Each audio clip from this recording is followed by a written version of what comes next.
Hey, more Amstrad Action. Yeah, break it. Issue number 37, October 1988. £1.50. Still Britain's leading magazine for the Amstrad CPC 464, 664, and 6128. Not an official Amstrad publication. Heroes of the Lance. This is what we've got to look forward to. Win second drive, designer modem, micronet subscription, and dozens of other prizes. Full review plus great competition. Third birthday special cassette. AA and Codemasters presents an Oliver Twins Collector's Edition. Dizzy, 22 fully playable rooms. All programs transfer easily to disk.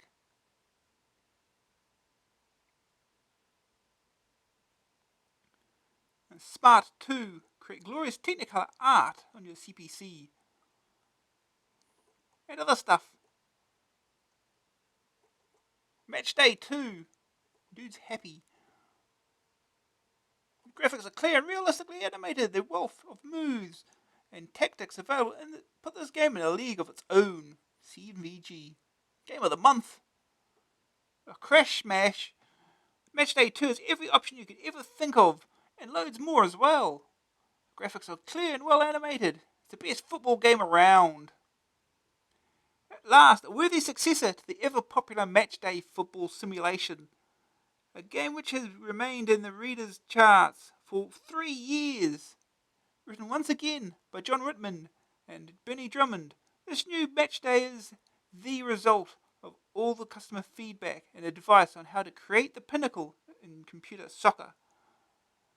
Pitch yourself against a CPU or with 2 players, full league or cup competition with unique code, save facility, jump, head, volley, kick, using the kick meter, to move the ball from player to player with automatic dead ball setups and goalkeeper control.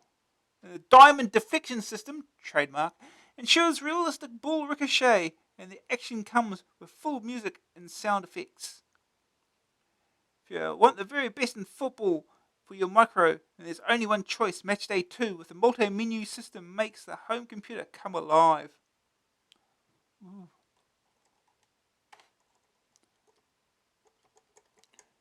Aliens, the good and the evil,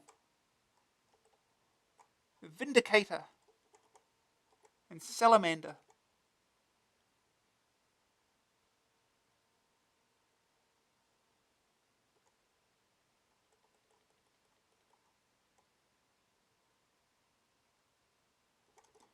Anyway, the lineup is what we get to look forward to.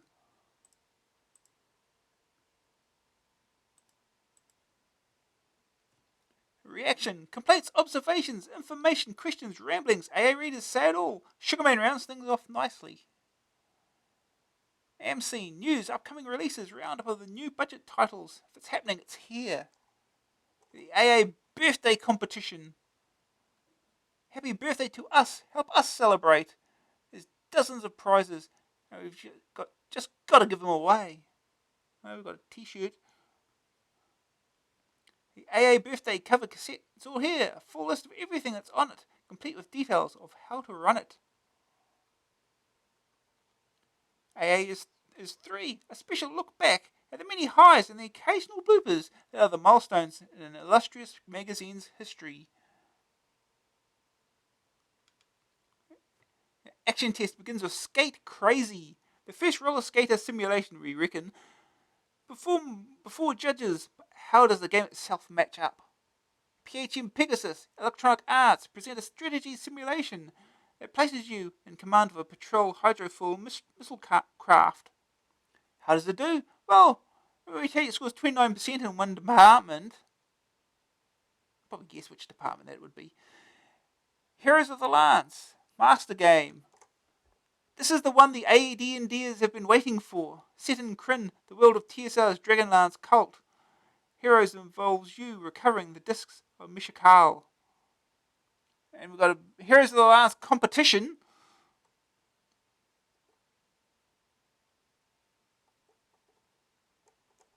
And we've got Gunship. Microprose at last unveil the simulation on the CPC.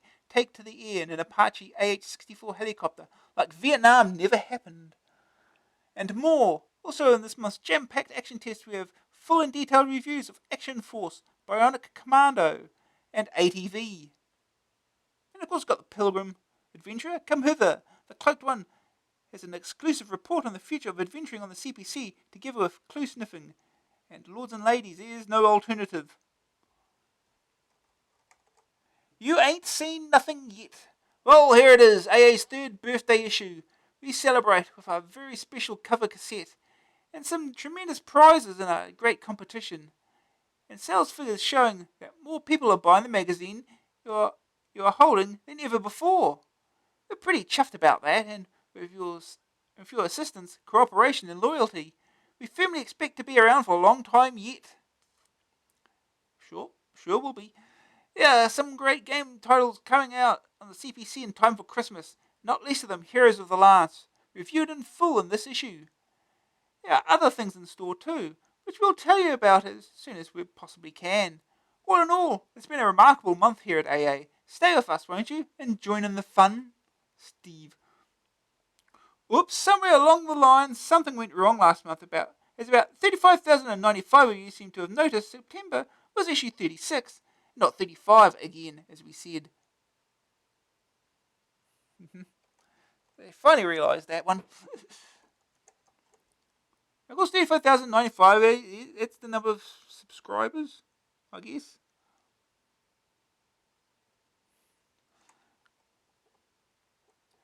Will the Olympics come to Manchester? We will. The Northern Amstrad Computer Show. Oh.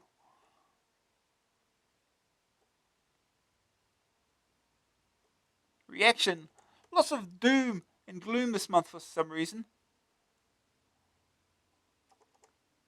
Is it just me, or do programs these days seem to be even younger? Codemasters are hiring toddlers, apparently. Gloom and doom. The interest of software houses as in CPC games, it seems, is dying rapidly. Some examples: US Gold produced a dreadful Outrun. Bionic Commando is in monocolor, obviously pulled it over from the Spectrum. It was Super Hang-On from Activision. Crazy Cars from Titus had 1 level only, while the other version had 3? What? The Big Apple hopes to sell 250,000 games over all formats except Amstrad. Even the latest Hopping Mad was a poor effort compared to the time they took over Paperboy. Of course, all Amstrad owners have to live with seeing the other format versions on their shelves weeks or even months beforehand. The 6128 is an excellent computer and real value for money, but has never been given the software support it deserves. So with the upsurge in the 16-bit format, the situation will get worse, not better. As software houses with their loads of money mentality will and do view the Amstrad as a poor return for their time and effort. Maybe it is no surprise to see 90% of the titles in the Amstrad top 10 are budget releases. Do you think this Christmas will be the final fling for any worthwhile Amstrad software, or am I being too pessimistic? Steve Seeger, Royce & Hertz. You can't really complain about them doing it for the money. They are in business. They'll only charge if they know they are losing out. They'll only change if they know they're losing out. So it's up to the CPC owners to make it known they're sick to death of badly converted efforts. Let the 16-bitters have their honeymoon. Tomorrow they'll be just another breed of home computer fighting for a slice of the market.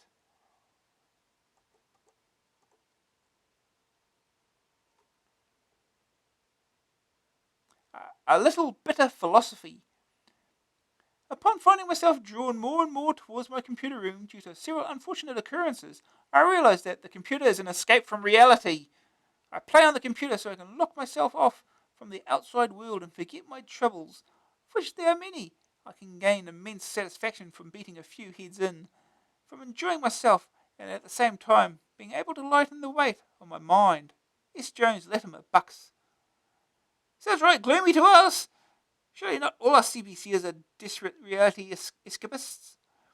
Still, perhaps the software winner voucher might cheer you up a little. Yeah, the invisible one, I guess it is. The invisible software voucher.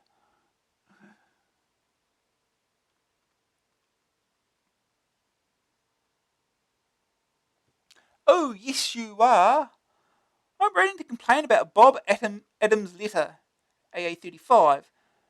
He appears to believe all CPC users are under 16 are stupid game freaks with nothing better to do than sit in front of their monitors all day zapping aliens. Well, Mr. Smarty Pants Adams, it gives me great pleasure to inform you that I am 11 and I don't sit in front of my 464 zapping monsteroids and thingtrons. Though if you were on the screen, I may oblige. I use my Amstrad to teach myself basic, and even the odd bit of machine code. Yes, machine code, it may surprise you, but I do have the odd brain cell here or there. So, Mr. Adams, the younger generation may not be as wealthy as you, but we put our machines to good use without having to spend your average £14.66 per month. So now you know what to do with your 12% extra, don't you? John Winter, Stafford. Charming. Look here, John. Can't you see you're at least as bad as Mr. Adams if you send to this level of name-calling and pettiness? Why can't we have disagreements between ourselves without resorting to pulling hair and pinching? As we said last month, we need each other, and every CPC user is valuable to the future of the machine. Afraid not. Is it possible using Multiface 2 to copy games like Gauntlet and Outrun, where each level is loaded when the one before is finished? Donald Macaracha, Portrush, County Antrim. Afraid not, because the disc or cassette must be accessed during play. Afraid not.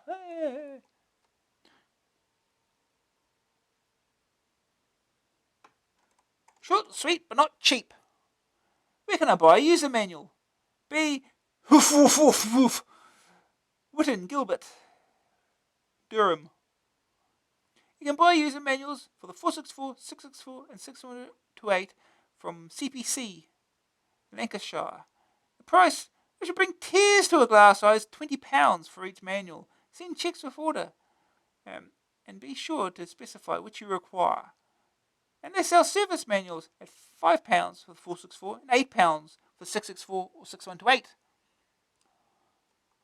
Why are the service manuals cheaper? Oh.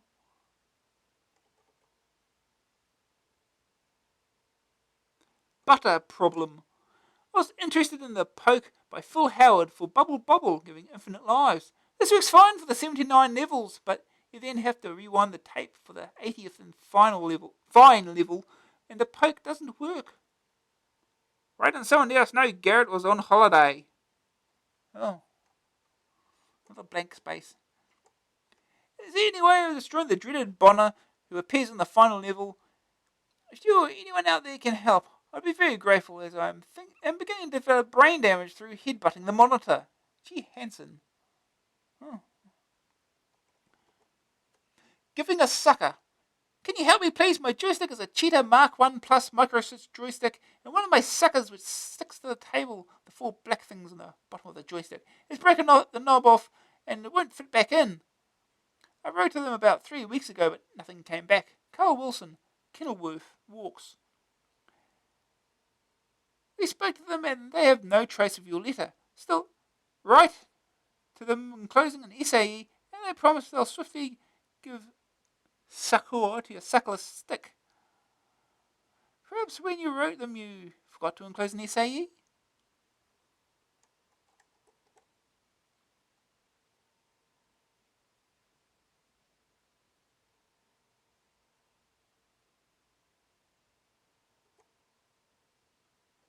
Race against type. On page 35 of the September AA, surely not number 36, not number 35 on the cover. Yes, all right, don't go on about it, blushing Ed. You say that the Race Against Time has 2 cassettes. I bought my copy in the local Woolworths a few months ago for the full price, and I only have 1 cassette, the same both sides. Have I the right to complain, or are you wrong in your statement? I'm sorry this is not typed, but my typewriter packed up, and I don't know whether to replace it or get an LQ, MLQ type printer for the CPC 464. Would it be a waste of time? If not, which program cassette would help me type letters? Or should I first buy a disk drive? Mrs. C. Jenkins, Newton, Wales. We all make mistakes, and yes, it's true. There's only 1 cassette in the Race Against Time. I suggest you peruse the AA small ads or similar for a second-hand printer, and Tasman's 464, the tape version. Tasman supply this for $19.95. Don't bother with this drive until you really need it. A typewriter is cheaper as a one-off, while a word processor program represents an investment.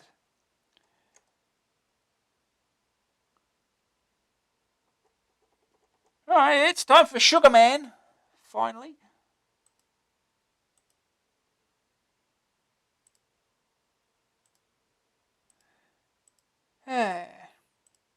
Help! What seems to be the problem, ma'am? Well, Sugar Man, I'm saved. Professor Scumbag, leader of SCUM, Society of CPC Using Malefactors, tied me to this rail track after he tortured my parents, killed my sister, and raped my dog. Right here.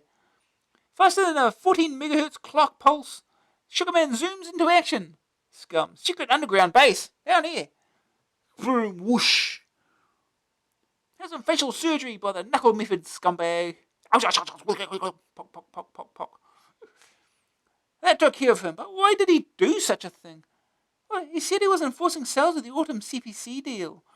The one consisting of a 6128 colour monitor and monitor to TV converter, and a desk all for £499, or representing a saving of £50. That deal? Yeah, that's the one. Well, I told him no way, because I was saving for a C64. Whoosh. What have I done? Chuff, chuff, chuff. Come back. Oh, how about saving me? I hope you won't stop enforcing the CPC package due to this mishap. You want a Band-Aid, pal?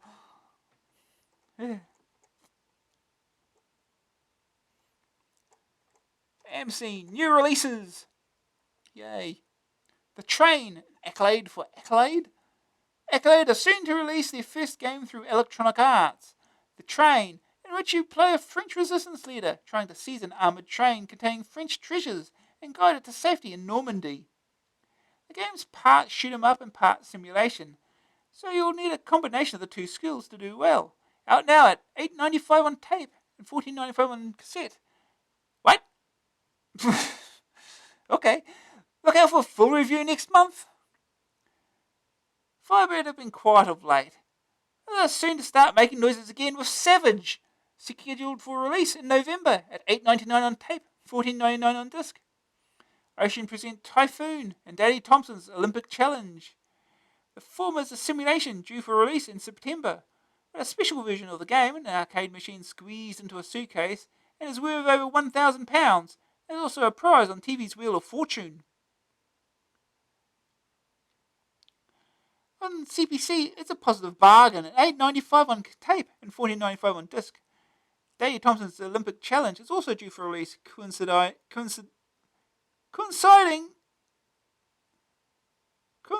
nicely with the Soul Goings On at $9.95 on tape and $14.95 on disc. It has the 10 Olympic decathlon events featured in the original Daley Thompson's decathlon, but there's also a workout in the gym beforehand. Metaplex has just been released by Addictive, who brought you Football Manager and Football Manager 2. Unusually for Addictive, it's not a strategy, but an arcade shoot 'em up. $2.99 on tape, $6.99 on disc. Ooh. Budget disc game. Ooh. Rarities. Bits and CPCs.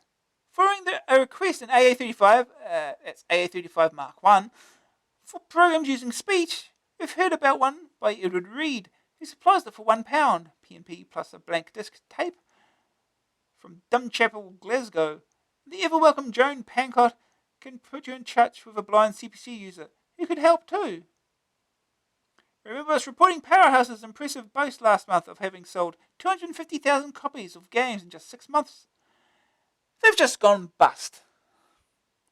What a huge amount of post our Codemasters giveaway produced.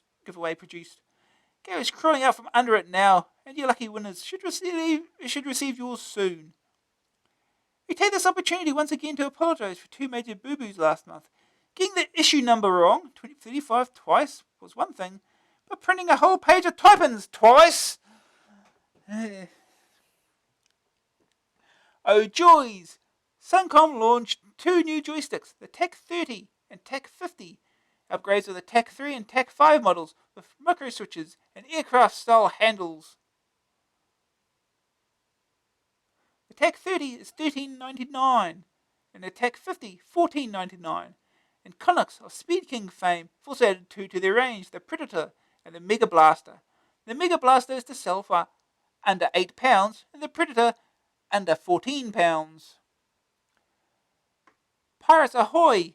The Federation Against Software Theft, FAST, and members Glasgow E Division CID have carried out simultaneous raids in Glasgow, Wishaw, and East Kilbride, during which £100,000 of allegedly pirated software, both business and leisure, was seized. Bob Hay of FAST claimed piracy in Scotland has been of concern for some time, but with some very good information and assistance from Electronic Arts, the Strathclyde Police carried through a very thorough investigation. Results so far have been encouraging. Coming soon to a warehouse near you. Always interface. Microcontrol Systems announced a new device which could make interfacing computer equipment much easier. Plugger Buffer is a power supply with base unit and sockets for input and output. Various modules can be plugged in: RS-232, Parallel, Centronics, and IEEE 488. Once configuration is sorted out, and the transfer of data from one form to another is automatic.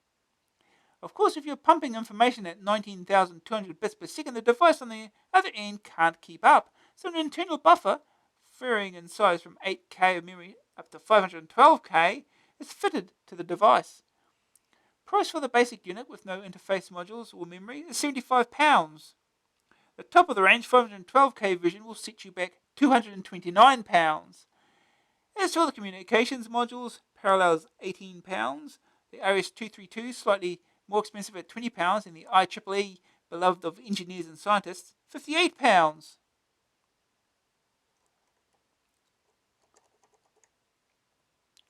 Dark Side competition winners. Ooh, all the winners of the Dark Side competition.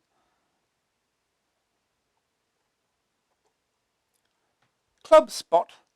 A request and reaction, AA35, for details of user groups and regular Amstrad magazines was responded to rapidly by the United Amstrad User Group, which offers a bi-monthly magazine, a computer book library, a public domain software library, software hardware discount agreements, and comprehensive help, advice, and SIP1 port.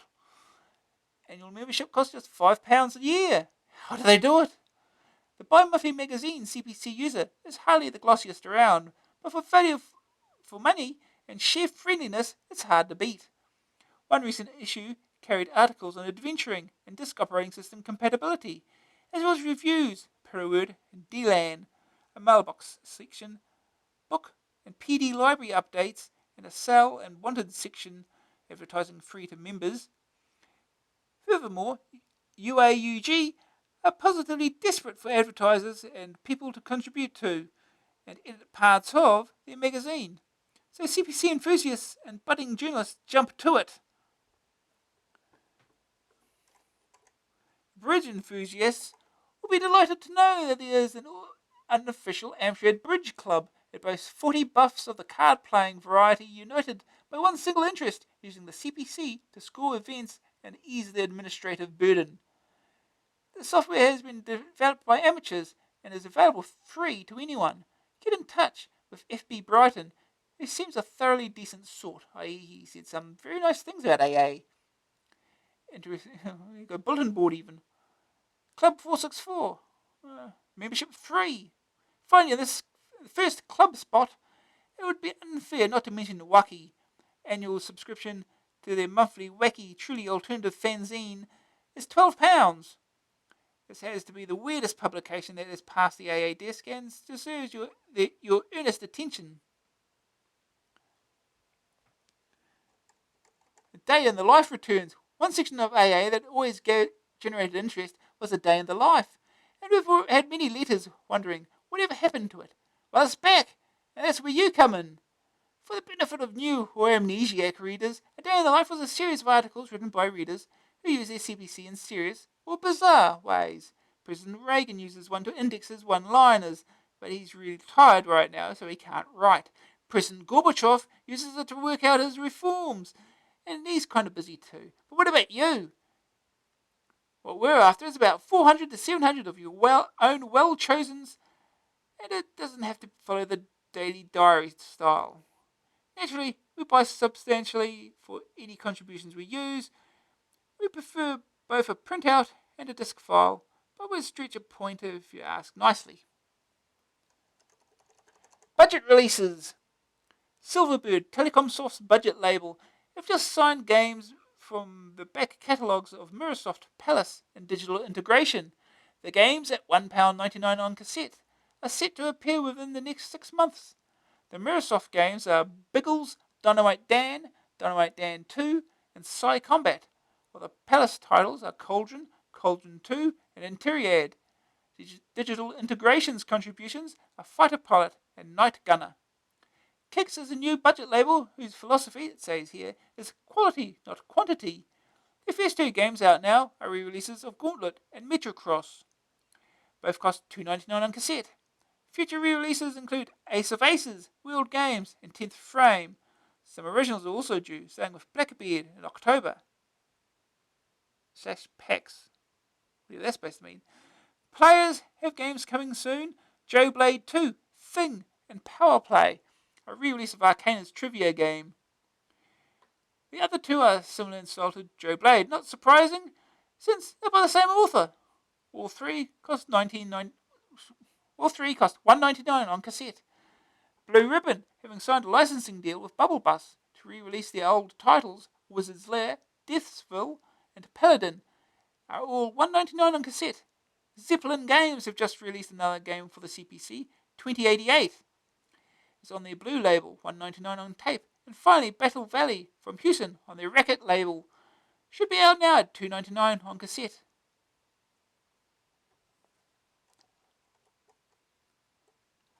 Cheetah, probably the best joysticks in the world. The Starfighter. 125 special, 4 independently controllable fire buttons, if you say so. Unique rotate function. Has the actual rotate function you use in the top-down shooters. It's supported by 1 game that I remember. Not sure if there's any more about it, but it apparently supports Victory Road. I've not seen it supported for anything else.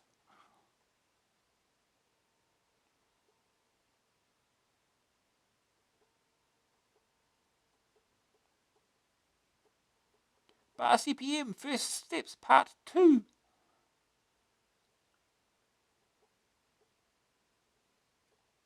More you want to know about CPM?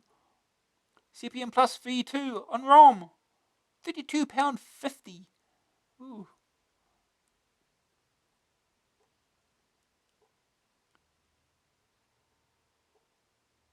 Good news, CPM available immediately. Extra instructions added to system. Compatible with all CPM software. Bad news, price is up. Oh no. PD news. Ferrum-based UAUG, the United Amstrad User Group, have just announced a doubling in the size of the CPC public domain library. The library now contains over 4 megabytes of program, with new product in the pipeline. UAUG publishes a bi-monthly magazine containing all things CPC, provides free access to their PD library, crammed with CPM goodies for £5 per year. For further information, write to UAUG. COS PD, Clockwork Orange Software, nice name, COS of Runcorn, Cheshire. They've just started up a PD library containing both CPM and Amstrad software. Membership to the club is free, while the copying fee is £3.60, far cheaper than many existing PD clubs.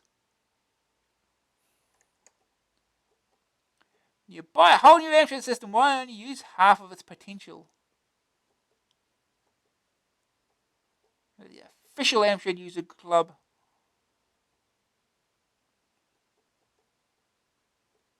Oh, it's the cover cassette. Dizzy AA Special Edition. Those wonderful people, Philip and Andrew Oliver, we interviewed them last month, you surely haven't forgotten already, have been working around the clock to bring you a novel variation on a classic game. For the benefit of those who have never got acquainted with this hilarious classic, here's an introduction. The hero.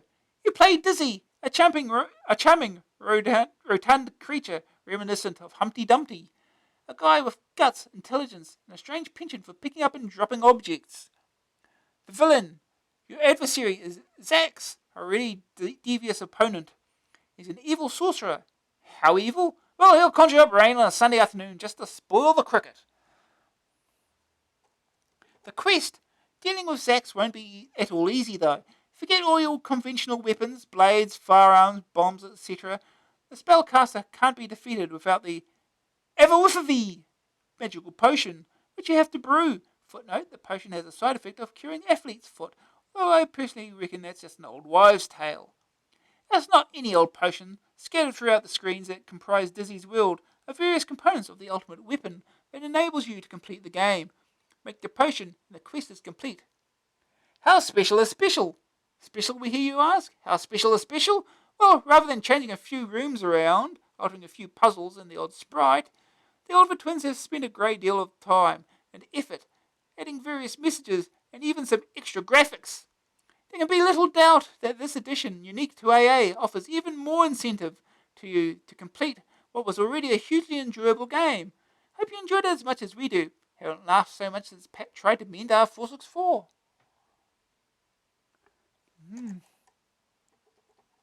A micro-assembler. Programmed is an assembler made in BASIC. Special disk formatter. Can recover corrupted disks. Ooh. Smart 2, an art package. It's free, but is it any good? Oh, you can draw pyramid sort of thing there.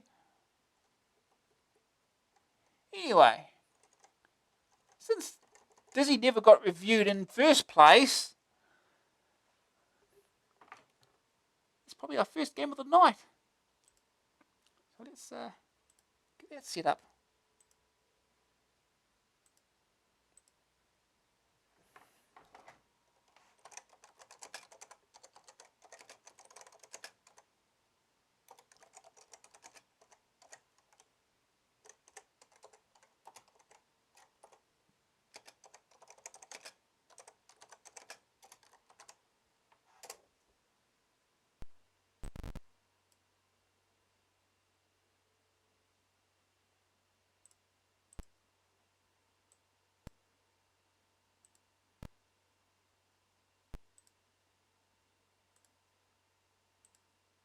Right.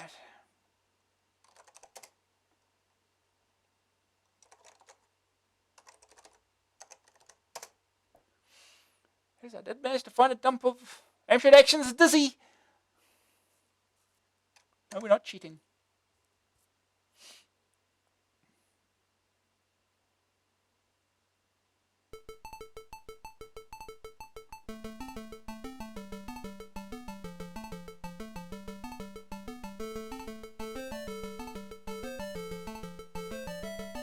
Codemasters presents Dizzy, Amstrad Action Special Edition, device written by the Oliver twins. This is a bit different from the original.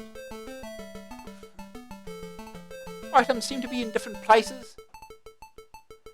So let's get started. Key is here already.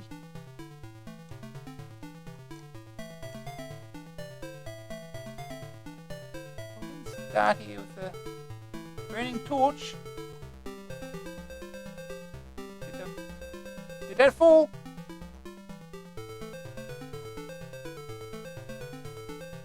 Get away from the bird. Light the cauldron. Best thing to do. Okay. Birdseed. Now we can go around and kill all the birds. At least as many as we can. This one right here. Come on. Just wait for them to get down here. Come on. Yeah.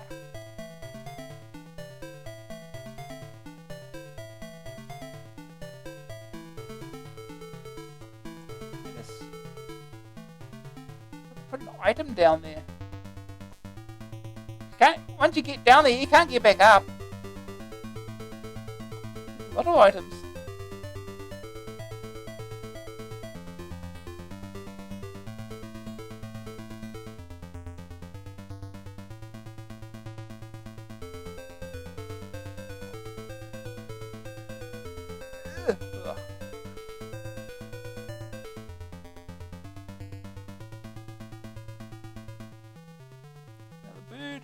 Yeah.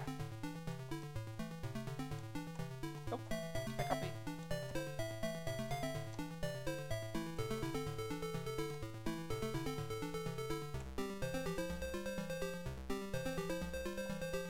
Okay, all dead.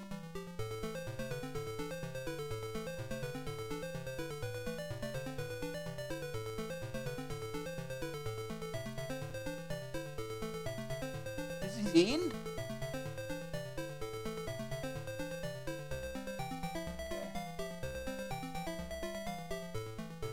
More birds to the left anyway. Getting old tree house.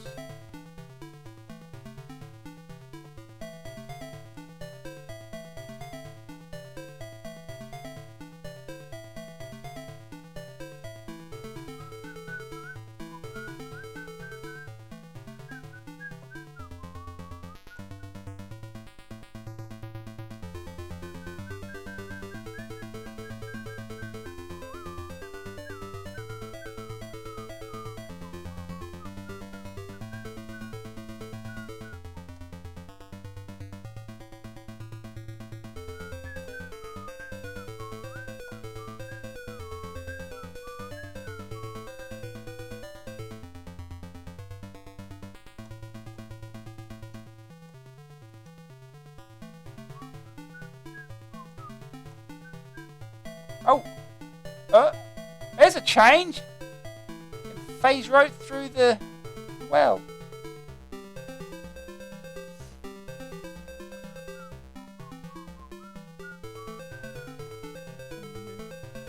Where's the extra life?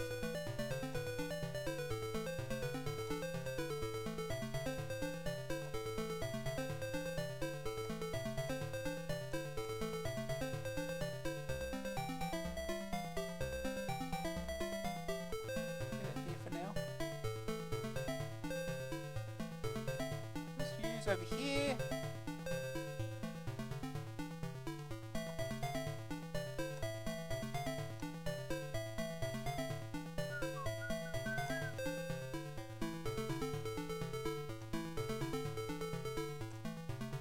Oh jeez. It's the raincoat there, okay. Oh, no, it's troll brew.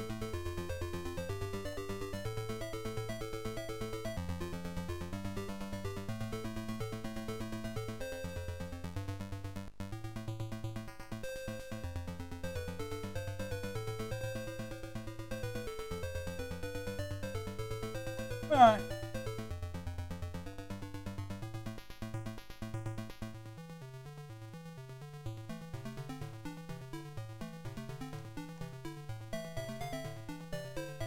Remember the insecticide was around.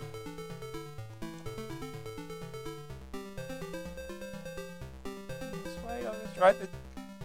Keep forgetting the well is walk through.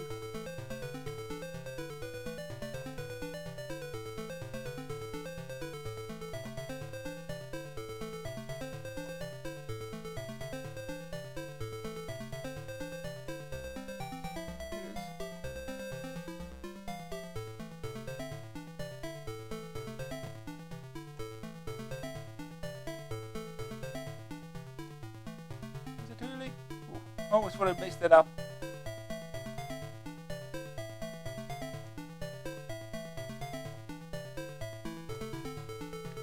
Kill a spider or two. I keep forgetting. Yeah. Looks, well, notice one thing, insecticide. Spiders aren't insects, but yeah, sure works.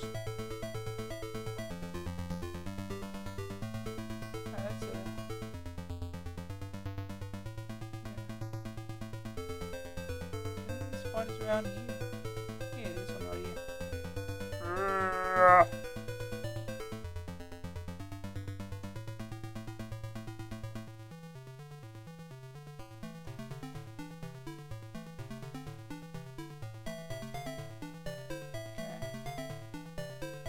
Down there's where the ghost is. There's a clove of garlic.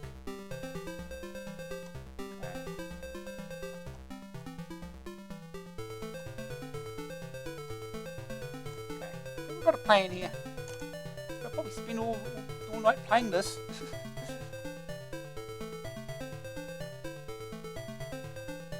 I'll try not to.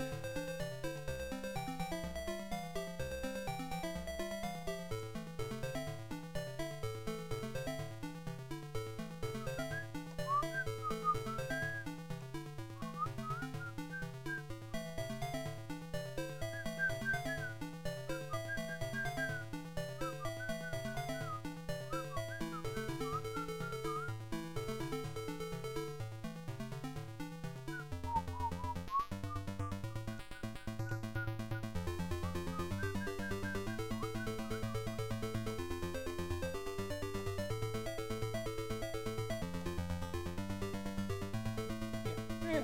Oh. Okay.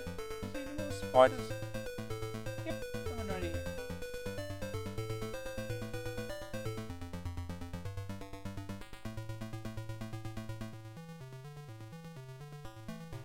Is that here?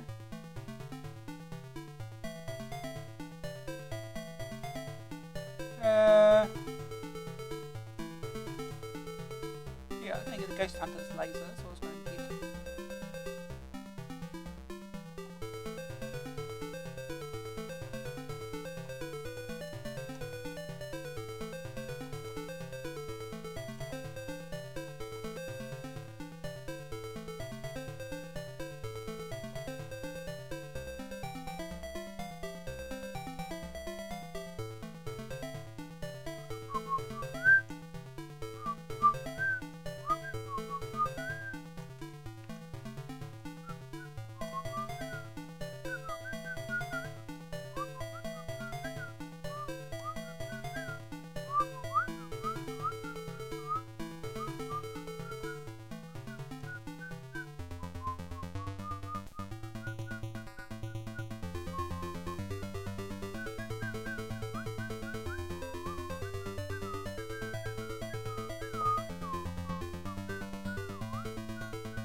Ghost.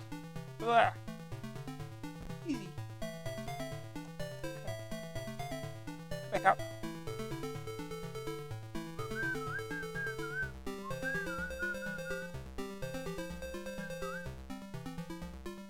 Clove of garlic.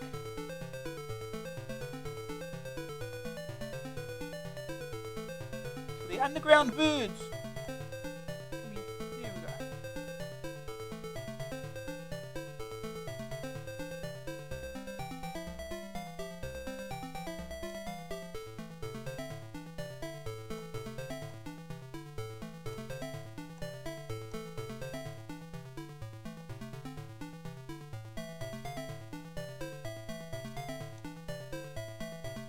Whee!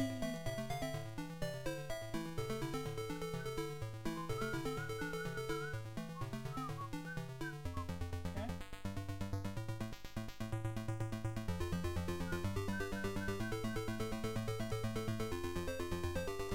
Oh, jeez.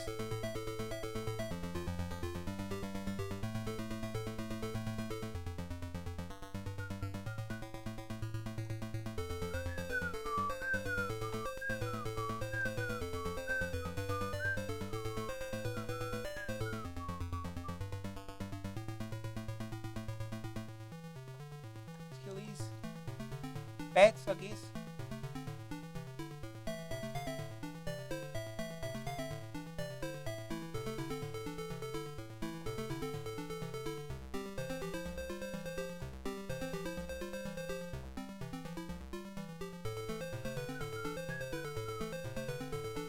Get that extra life.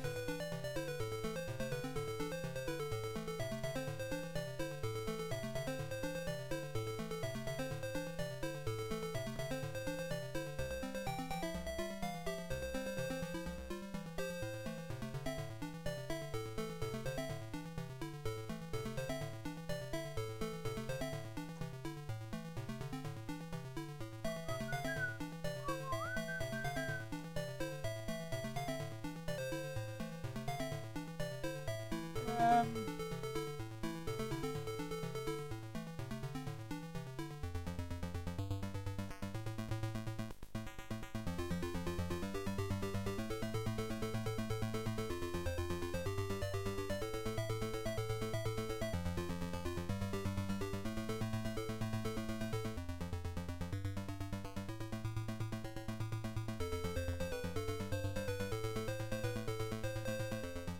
potion bottle.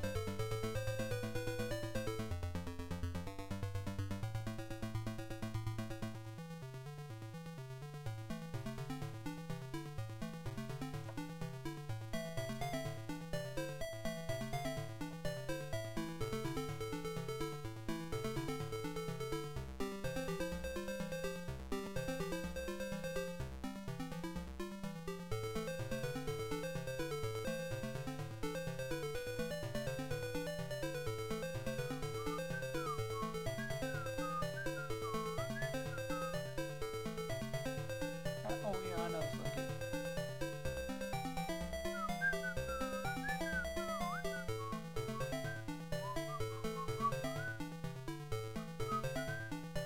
Oh wait. Come on, stupid apple.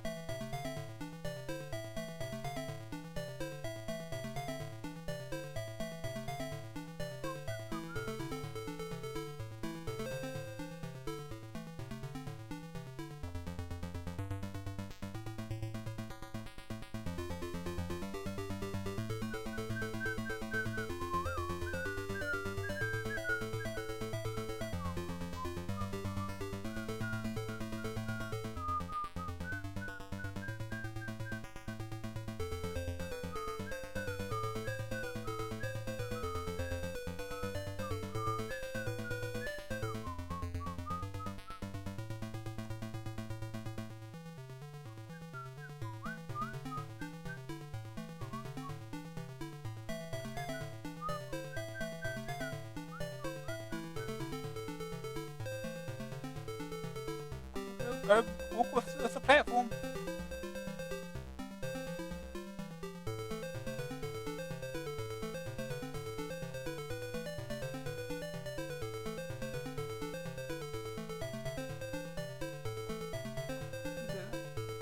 That thing.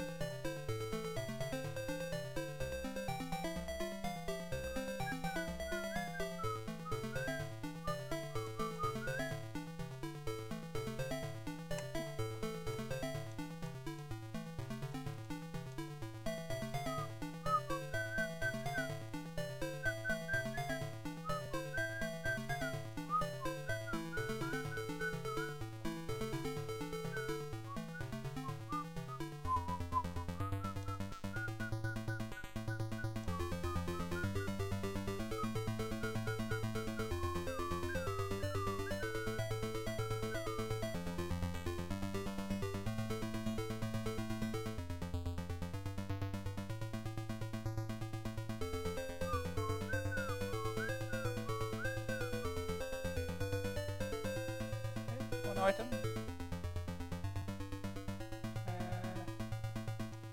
I should start getting the items, shouldn't I?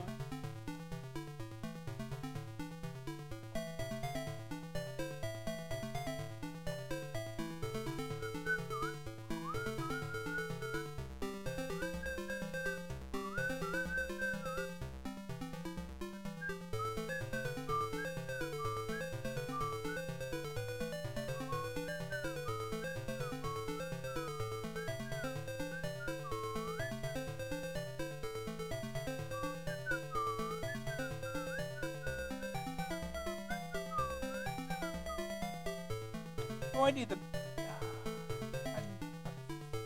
probably need something to get to it.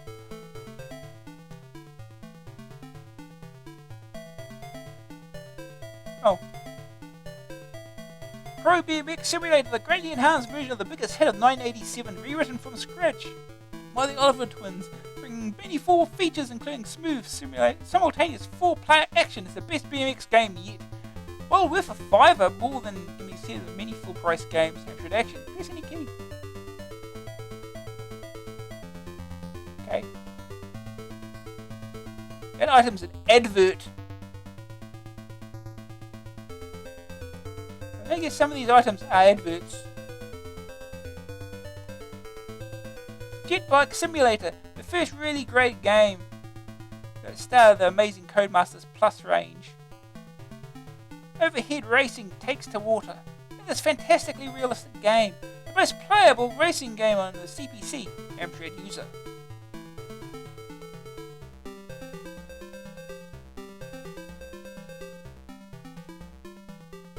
Codemasters, not just another budget software house, it's the budget software house, producing high quality addictive games at the lowest possible prices. Question: which full price game would entertain you as much as 4 or 5 Codemasters games?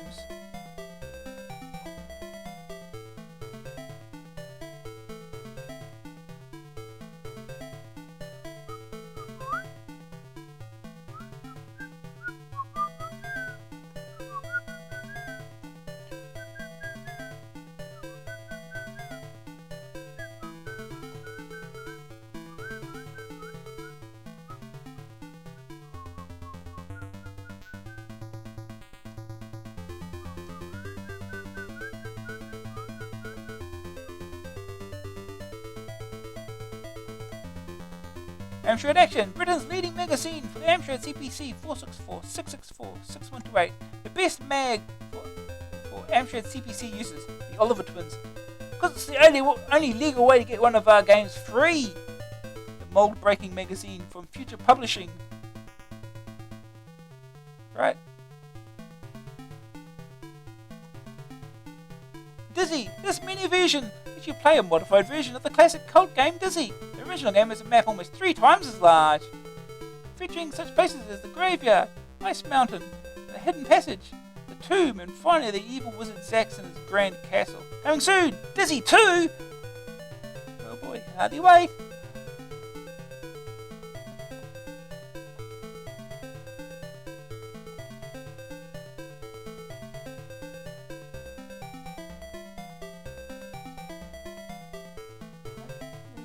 Troll brew, I think, is an ingredient, isn't it? I think.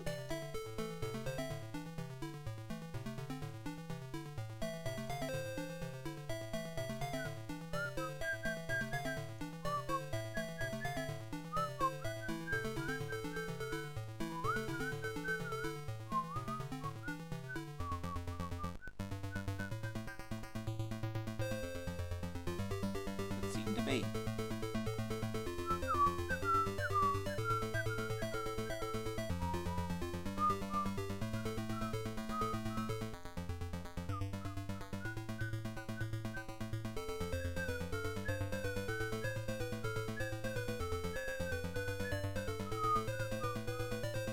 Of gold.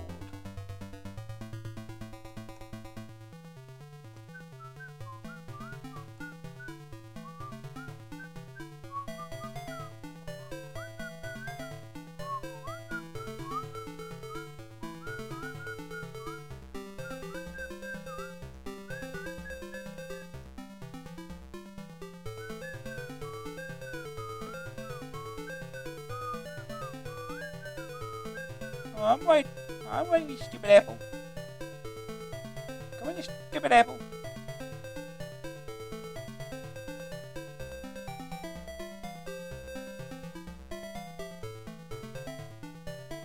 I know, as soon as I jump under it, it'll drop. Yep! How did I know that was going to happen? Oh, jeez. I'm going to try it again almost immediately.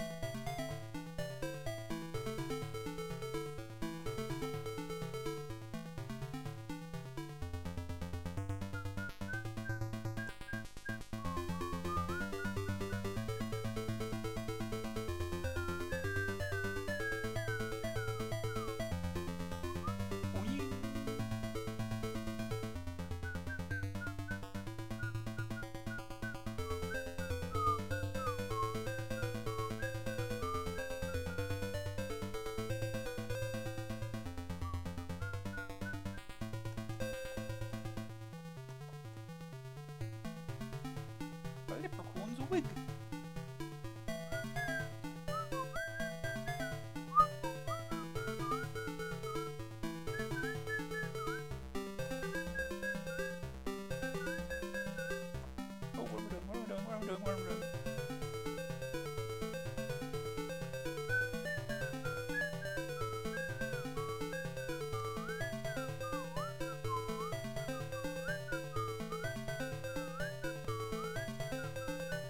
Ah.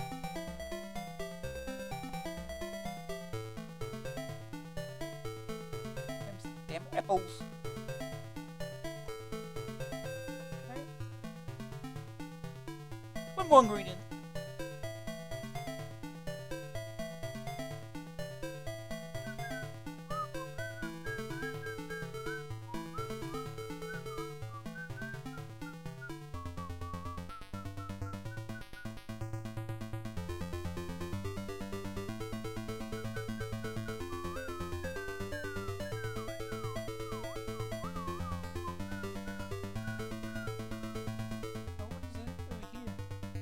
Oh, they left the hard hat over there. Same place as in the original. It doesn't really matter at this point.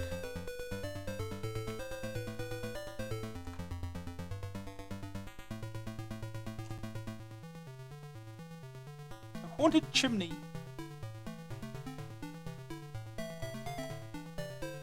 This is not advertisement item. Codemasters, not just. Yeah, I think we've already said that. Already seen that one.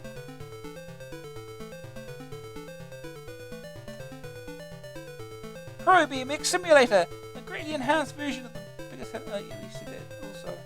Are these random? No, it's specific to each item.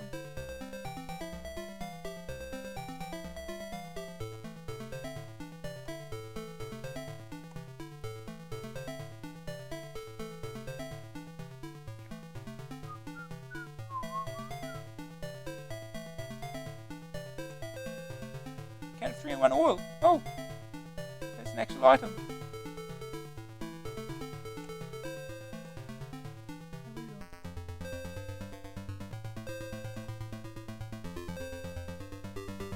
Vampire duck's feather.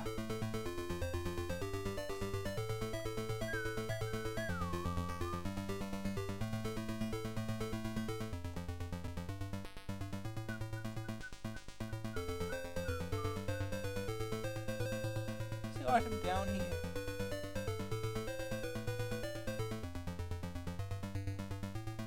Probably an advertisement item. Well, let's have a look, shall we? Yep. Race Against Time, the first game written for charity, with profits going to Sport Aid 88. You play Omar Khalifa, the legendary Sudanese runner travelling around the world, solving all kinds of fascinating mysteries. It's a very good game and a worthy cause. What more incentive could you want? 20. Amstrad user. Press any key.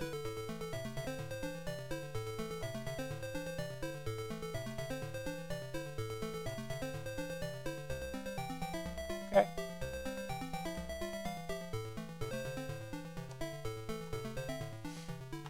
This is the final ingredient.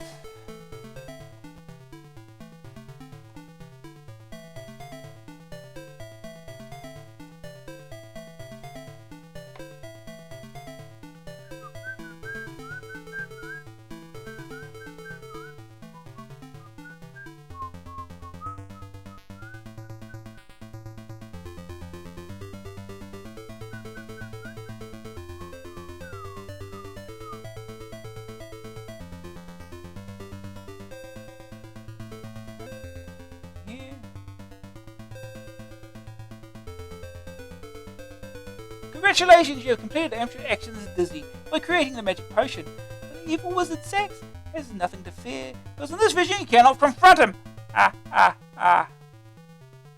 Press any key.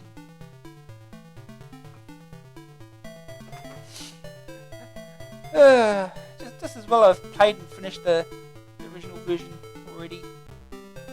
Go watch that instead if you want to see the actual game.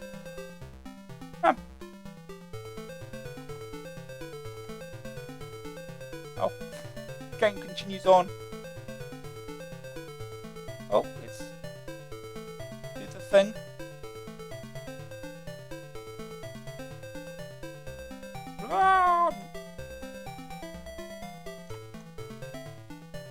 Let me just get to that again.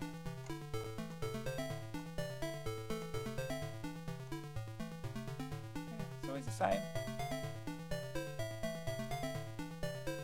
Of course, once you get rid of that platform, you screwed it up anyway. No way you can get across. Anyway, escape out of it, right? Yep. Okay. So yeah, that's Amstrad Action's Dizzy. Let's move on. Rest of the magazine.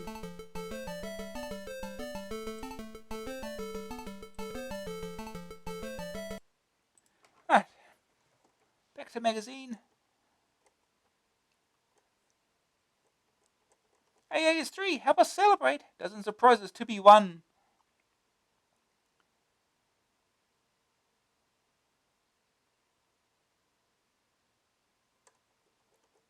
Which of the following is a word processor? A. Space Invaders. B. ProText. C. Advanced Art Studio. 2. What was the master game in AA34? A. Psycho Pigs UXB. B. Outrun. C. Darkside. 3. Due to editorial incompetence, which AA never appeared? A. AA1. A. B. AA 999. C. AA36. How difficult. Yeah, answers on the back of an envelope. Those ones are wrong. Absolute beginners. Get to grips with basics the easy way. Not very much maths at all, honest.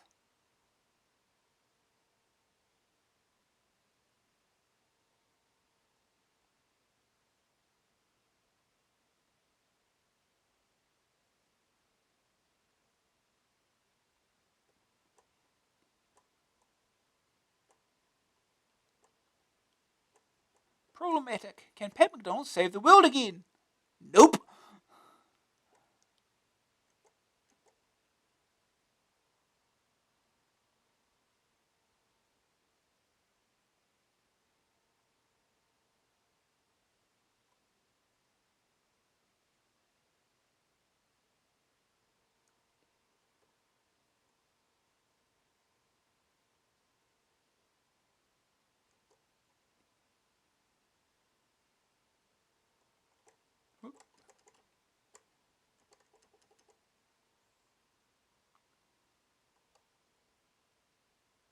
Return or bust. In AA35 there was a program called Dart Scoreboard. When I typed in the 1,530 line program, all I got was the prompt ready. Kevin Poole, Rembley. I regret that the last program line was missed off of the listing. It was 1,540. Return! Oops. Oops. First Byte, Microassembly Assistance with Richard Montero.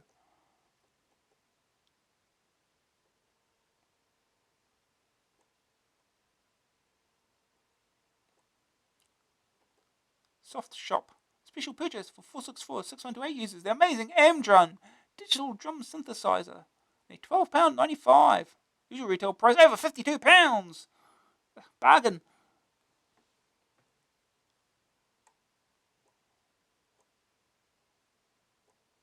Words work.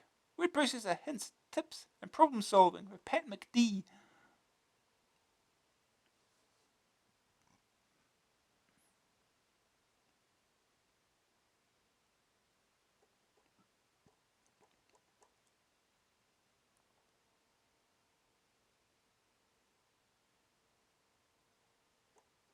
To all those who wrote in to help, thanks, you can stop now. Oh no.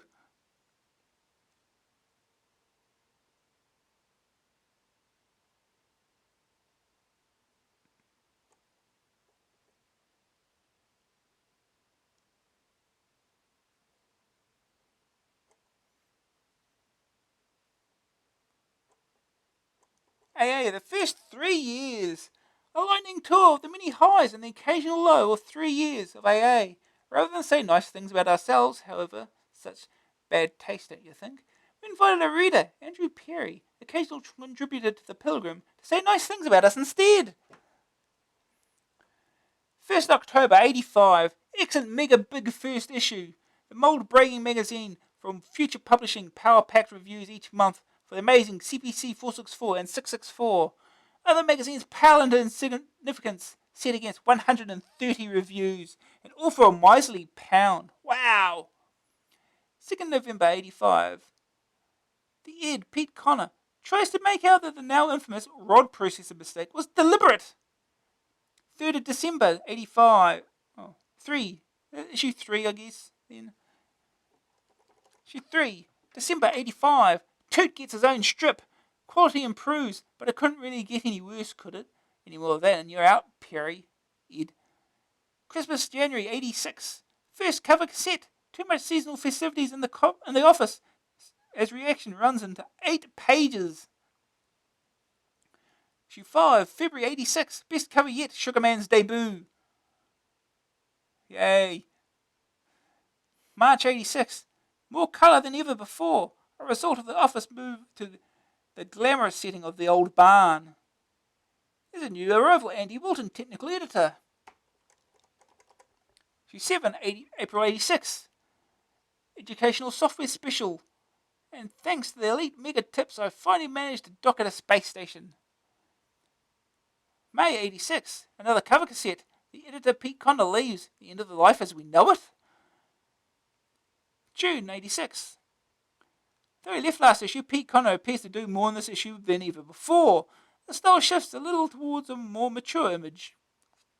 July 86. Matt Nicholson, new editor, arrives. Best laid out issue so far, and first and as yet only time an adventure game heavy on the magic is Master Game. Issue 11, August 86. Final high scores. Almost everyone was making up the scores and trying to find out how naive the AA staff really were. Layout continues to improve. Issue 12, French Special, First Birthday, October 86. Livable white arty covers replaced by trendy photographs. Bob Wade's promoted from software editor to deputy editor. Is it because he was showing you could use the keyboard as well as the joystick? A production editor, Jim Nagel, arrives. November 86. Editor Matt Nicholson leaves, and in comes Jim Nagel. Talk about rapid promotion.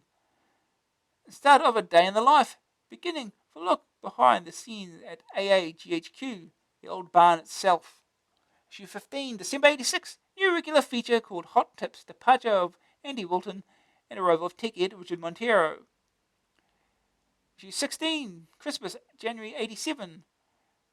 Cover cassette, which for a change doesn't ruin the cover when you take it off. I think they used sellotape for the previous ones. Issue 17, February 87. Jim Nagel returns to production editor. In his place comes games player supreme Bob Wade. All this work editing and playtesting games takes its toll, and Starglider is made this month's master game. Yuck! Issue 18, March 87. Drastic cut in the number of cartoons. New rating system in Action Test and restyled Pilgrim.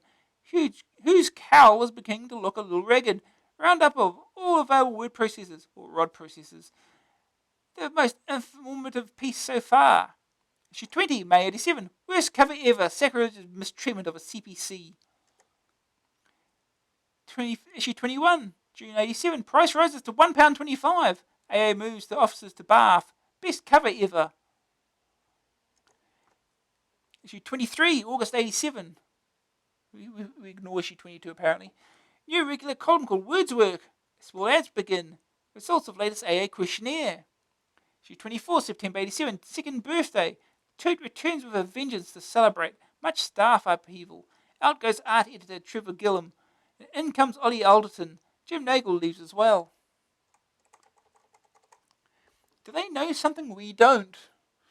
Issue 25, October 87. New staff writer Gary Barrett. Issue 26, November 87. MIDI music special. The first time no AA raves. Issue 28, Christmas, January 88. Now traditional seasonal cover cassette. And equally traditional seasonal torn cover.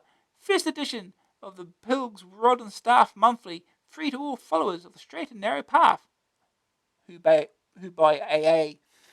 Issue 29, February 88. Cover blurb becomes the familiar Britain's leading magazine for the Amstrad CPC 464, 664 and 6128. Rundown of the available spreadsheets. March 88. RPM responsible for premature deaths of hundreds of 464s as owners, screwdrivers in hand, try to turn them into 6128s. April 88. Bar CPM starts. Great article on CPC, The Facts. The Pilgrim joins in with a look at the future of the CPC adventuring world. May 88. First Perry's piece in The Pilgrim. Circulation soars as someone in Worcester buys several thousand copies. Also available for Panto. June 88. New tech ed Pat McDonald seems to write entire mag, soldering on and coming online. Begin. Wargaming Special. Buyer's Guide for Graphic and Musical Utilities.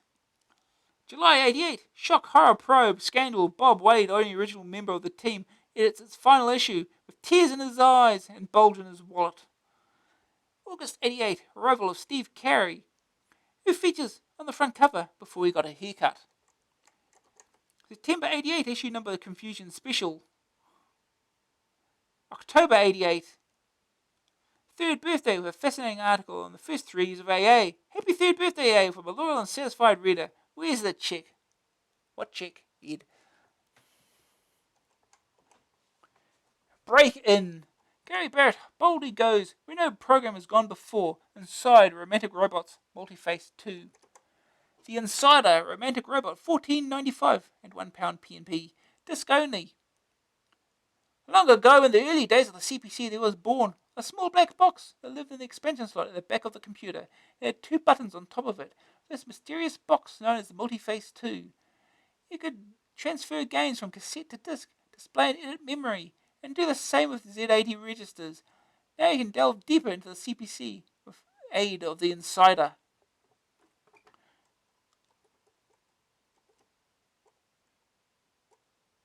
The Secret of Immortality. How to use the Insider to poker game. Sidearms. US Gold gets infinite lives. How it's done. Good news. Disassembles all Z80 opcodes. Can send output to printer and screen. Invaluable both for hackers and programmers. Bad news. Accesses disk too often. Only available on disk. Only works with the multiface.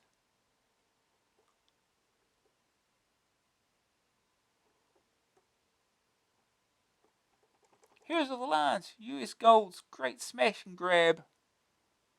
More competition questions. These ones are harder questions, though. Number 1. What world are the Dragonlance adventures set in? Who is the saint who killed a dragon? What is the name of the dragon in The Hobbit? According to Chinese astrology, what began on 17th February 1988? A little bit harder. These ones aren't multi-choice. There's a helpline.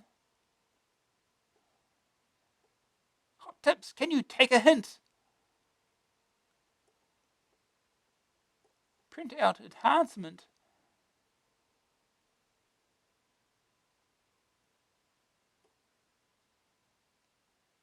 Yet more calls. Permanently activates caps lock. Exactly what you want. Disables soft reset. Ooh. Right, onto the action test. Play more games. The very best CPC entertainment. Heroes of the Lance, the game AD&Ders have been eagerly awaiting, is almost here, and we have a full review beginning on page 38. If it's flying action you're after, there's a stunning simulation from Micropros, in which you fly an Apache AH-64, kill people in the name of democracy. Ho-hum. Then there's the Patrol Hydrofoil Missile Craft Simulation, PHM Pegasus, Electronic Arts' third big hit in a row. Also, out of room. Here's a list of games that we get to look at. Heroes of the Lance, Gunship, PHM Pegasus, Action Force, ATV, Bionic Commando, Bubble Ghost, Dream Warrior, Marauder, Overlander, Skate Crazy, and Uridium. 12 games. Again. Well, it's more than last week. Last month, wasn't it? Anyway. Our first game, just Skate Crazy. by Gremlin, $9.99 cassette, $14.99 disc, joystick or keys. You have skateboarded, you have biked, you have even scooted. But this is the first time there has been a roller skating game. Not only that, you get 2 games for your money. Car Park Challenge and a championship course. Car Park Challenge is set, go on guess, in a multi-story car park. Each level is set out with cones, cans and ramps, tyres and boxes. Arrows are painted on the floor to guide you around the course. The car park is viewed from slightly above ground level, with you in the centre of the screen. 4 judges sit at the bottom of the screen watching to see how well you do. Each is looking for a different thing. Overall skating, course jumping from ramps, and jumping from the floor. Overall skating includes jump landings and backward skating. The course judge, isn't that a course judge? One who swears a lot. Keeps track of the time between gates and of how many cans you knock over. The more the better. Judge number 3 studies your jumping from ramps and scores you on the complexity and variety of stunts you execute, and the floor jumping judge does the same for jumps from the ground. After you complete the course, the judges score you. If you score high enough, then you go on to the next course. And if you don't, you'll have to try again. Your viewpoint in the championship course has changed completely to a side view of the skater. Your task this time is to reach the end of the level, avoiding the many hazards. Bonus points can be gained by collecting some of the objects that litter the humpy landscape. Colliding with the scenery knocks you over, and after you've been hit several times, you lose a life. Lives are also lost if you fall into the water. Both the 8-way scrolling in the Car Park Challenge and the horizontal scrolling in the championship course are smoothish and fast. The graphics are a bit on the chunky side, but colours used well. A frenetic tune plays throughout the Car Park Challenge, and sound effects in both are good, if a little on the rare side. Neither game in itself is particularly spectacular, but combine rather nicely. Both lose out on difficulty. They're too hard until you've played them a lot and learned how to perform stunts and negotiate the hazards successfully. All in all, a genuine first-class Gremlin goodie. First day target, complete level 1 of the Car Park Challenge. Here's your dude. Second opinion. Makes a pleasant change from endlessly shooting and chopping things. It's a racing game that's actually been quite well done, and I had a few moments of fun playing it. I'm a bit doubtful about its long-term appeal, but the game is of a standard that merits interest. Green screen. No problems. The verdict. Graphics 69%. Smooth scrolling in both games. Bright and colourful graphics. Sonic's 53%. Good continuous tune in Car Park Challenge. Grab factor 74%. One of those games that demands you play it just one more time. Frustrating until you work out how to get a decent score for jumping. Staying power 66%. Plenty of levels to work through, but not a game you'll come back to after completing it. AA rating 70%. If what we've told you suggests it's for you, it is for you. Let's go play it.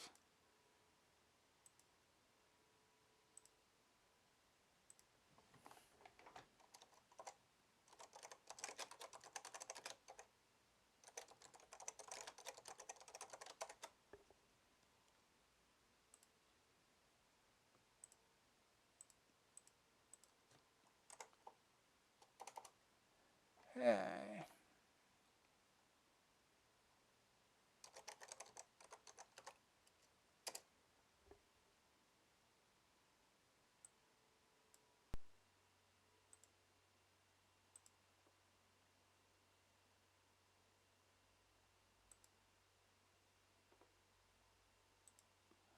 Alright. Oh yes, one of those.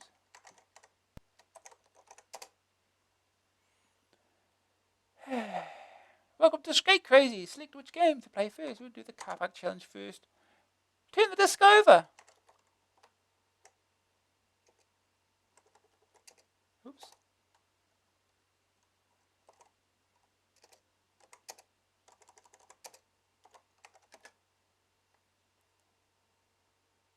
Skate crazy.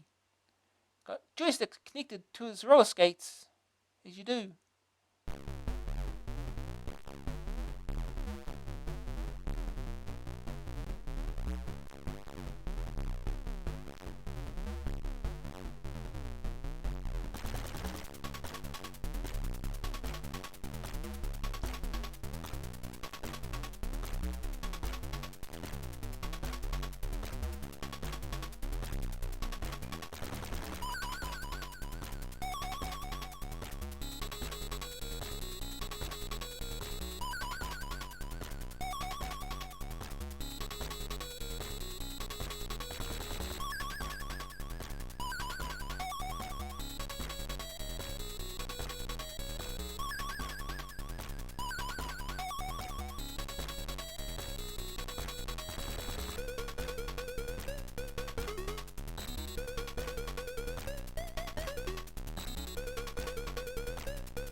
Let's go on. Skate Crazy, the Car Park Challenge. Program, Tony Porter. Graphics, Kevin Bulmer. Music, Ben Daglish. Sound effects, Tony Porter. Gremlin 1988. Space to continue. To pause, press P. To quit, press Q whilst pause. During the game, T tells tune on or off. Control the game by joystick or keyboard. Select game type, 1 or 2 player. Top 10 crazy skaters. Arp, Tim, Kev, John, Gaz, Bill, Rick, Stu, Ian and Sid. Let's go.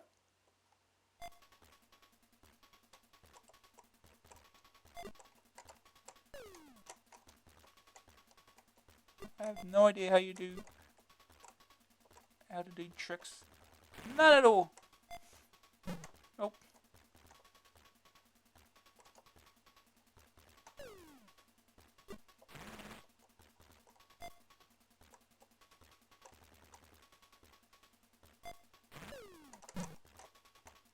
That didn't work.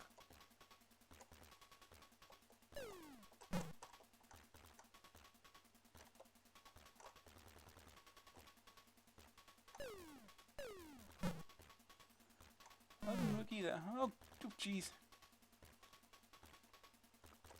I died. Here we go. Ow.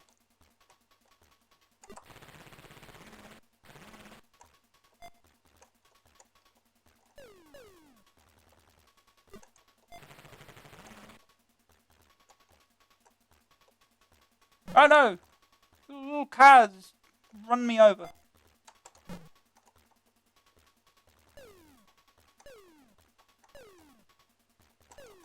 God damn it. Trying to land on this little spot is not easy.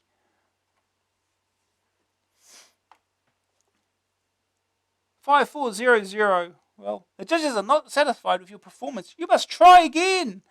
You would have scored 8,950.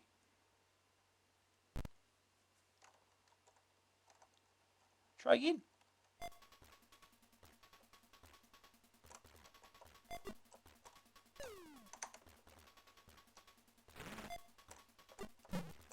Ow.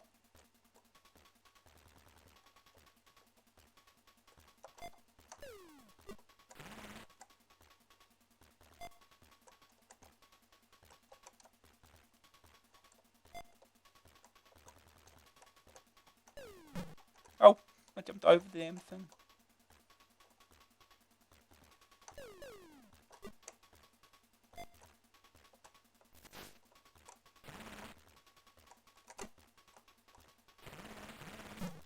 Ow.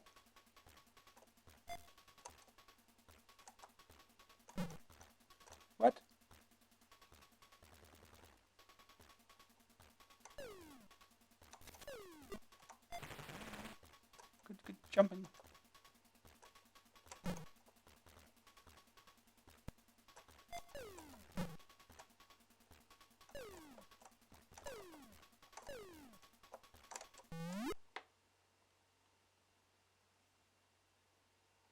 I got a 2 from one judge. 5402. Judges are not satisfied with your performance. You must try again. If I knew how to do tricks, it would be helpful, probably.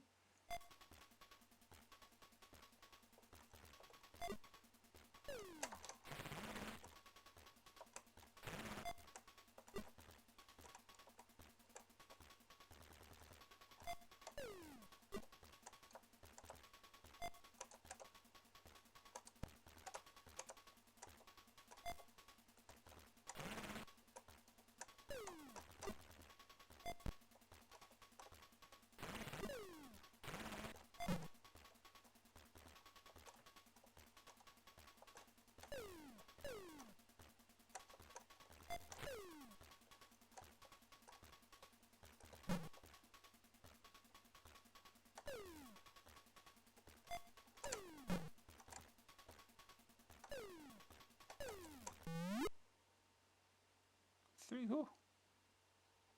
7803, nope.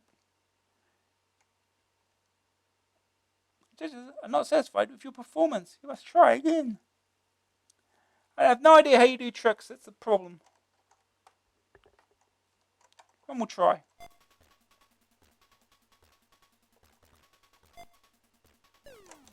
Oh, there we go.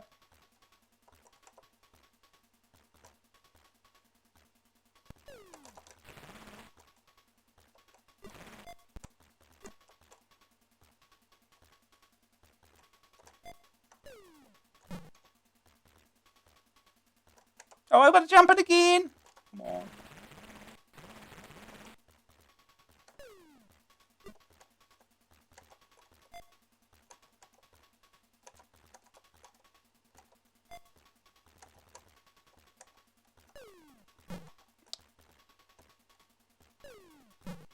That doesn't work.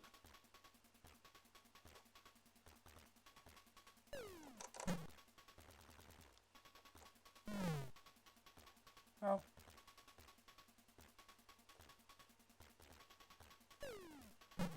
Oh, come on!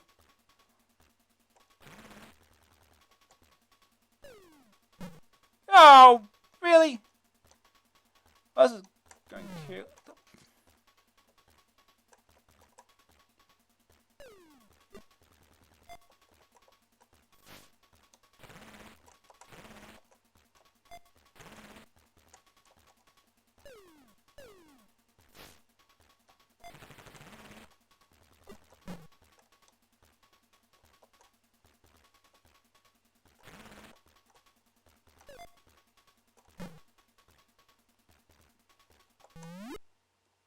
Okay, you don't have to jump on that. It's handy. 0002.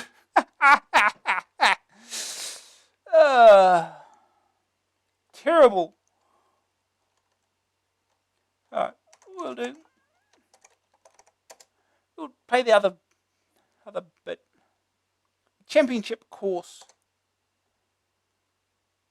Turn the disc over. And boot from either disc. Skate crazy.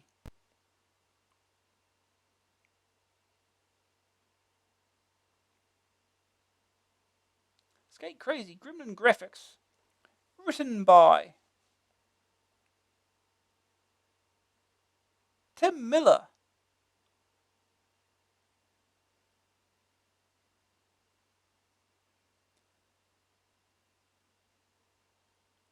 John Harrison.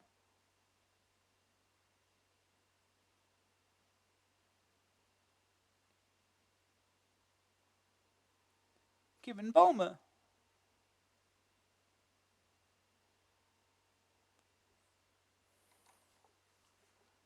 One player, two player.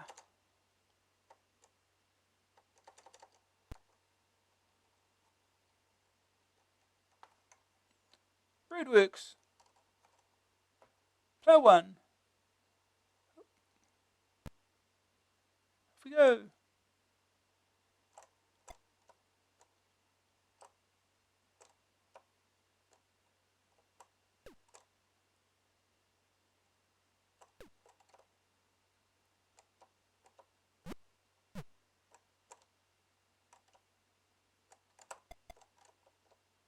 no, I fell. Oh no, I fell in the water.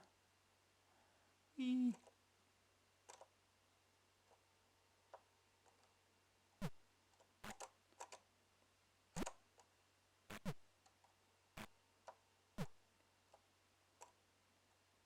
Biff.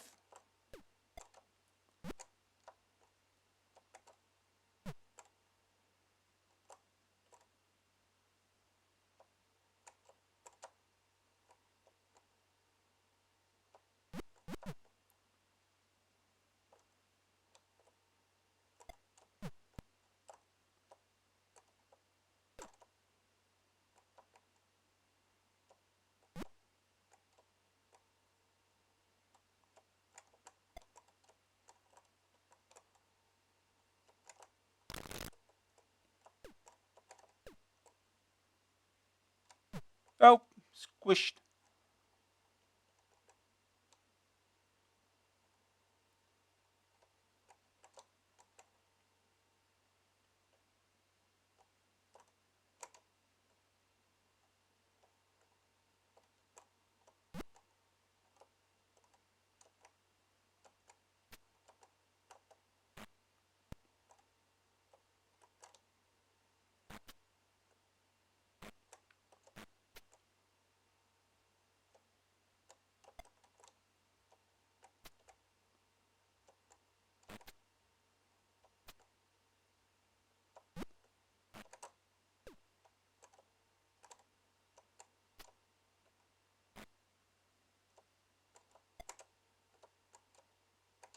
Oh no. Oh, jeez.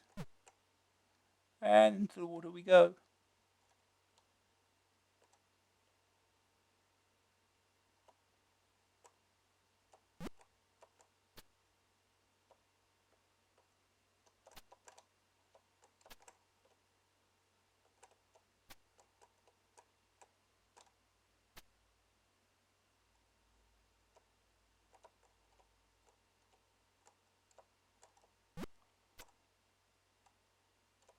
Try beam. Oh, another one.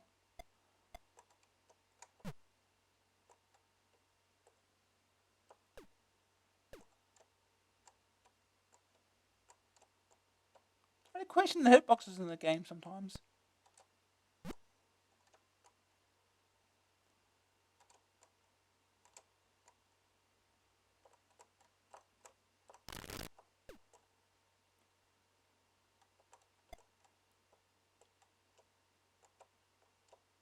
Oh no. Water again.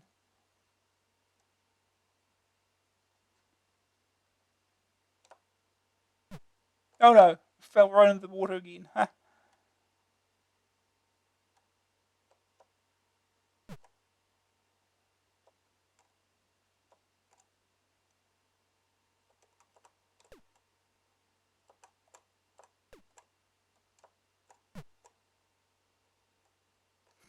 Game over. What did I do?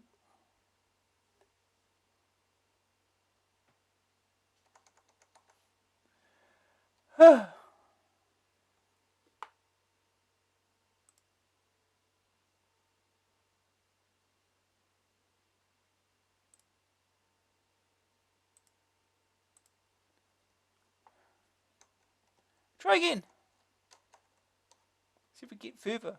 Probably not.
Okay, I don't die falling down there. That's good.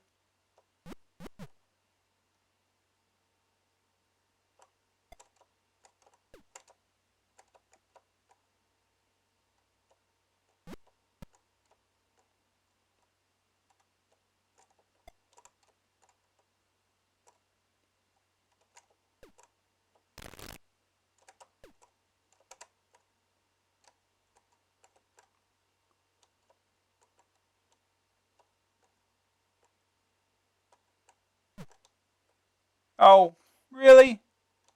That's how gravity works, huh?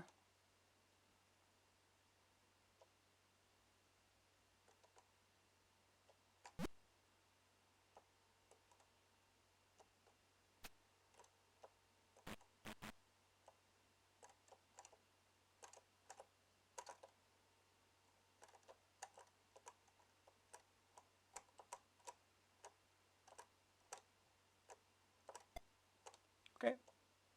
But eventually.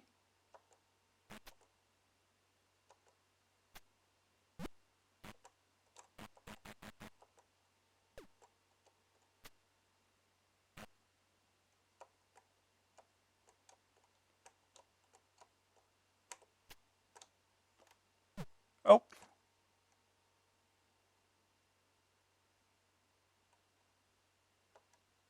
Always die there for some reason.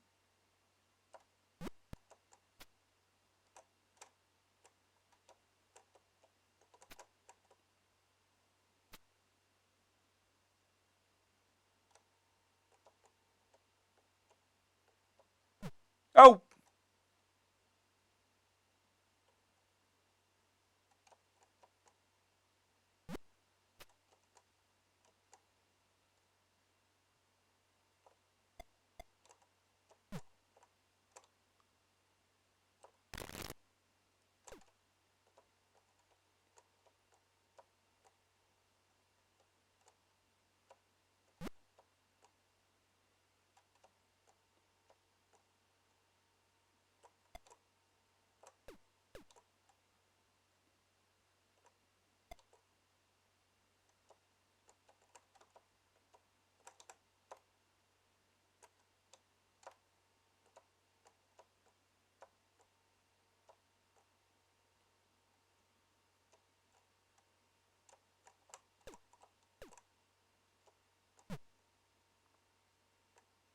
Yeah, you can do that. Die, huh?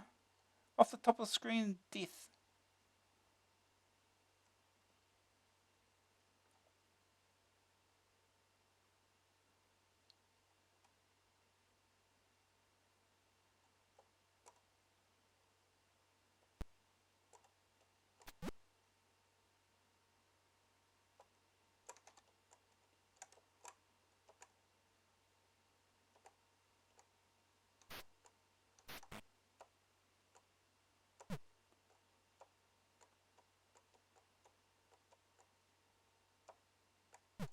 Oh. Wow. That was mean.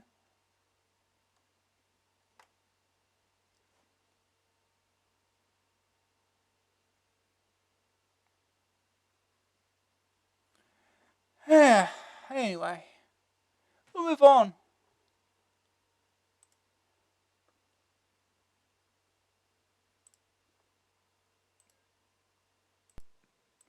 Alright, next game. It is PHM Pegasus by Electronic Arts. 8.95 cassette, 14.99.95 disc. Joystick keys. 2/3 of the Earth's surface is covered with water, so it's hardly surprising that the seas and oceans have often been the scenes of battle. Sea warfare in the 80s still involves missile and projectile combat, but the weapons are a little more sophisticated than arrows and rocks. The fastest ships in modern navies are the hydrofoils, which skim across the surface of the water at very high speeds. The star of this strategy simulation is a patrol hydrofoil missile craft, PHM. Included with PHM is a manual containing information on the 8 assignments you can undertake, an explanation of the cockpit instrumentation, and a similar description of the operations map. There's also a breakdown of hydrofoil's weaponry and capabilities, and a spotter card to help identify enemy shipping. There are two screens, a cockpit view from the hydrofoil and the operations map.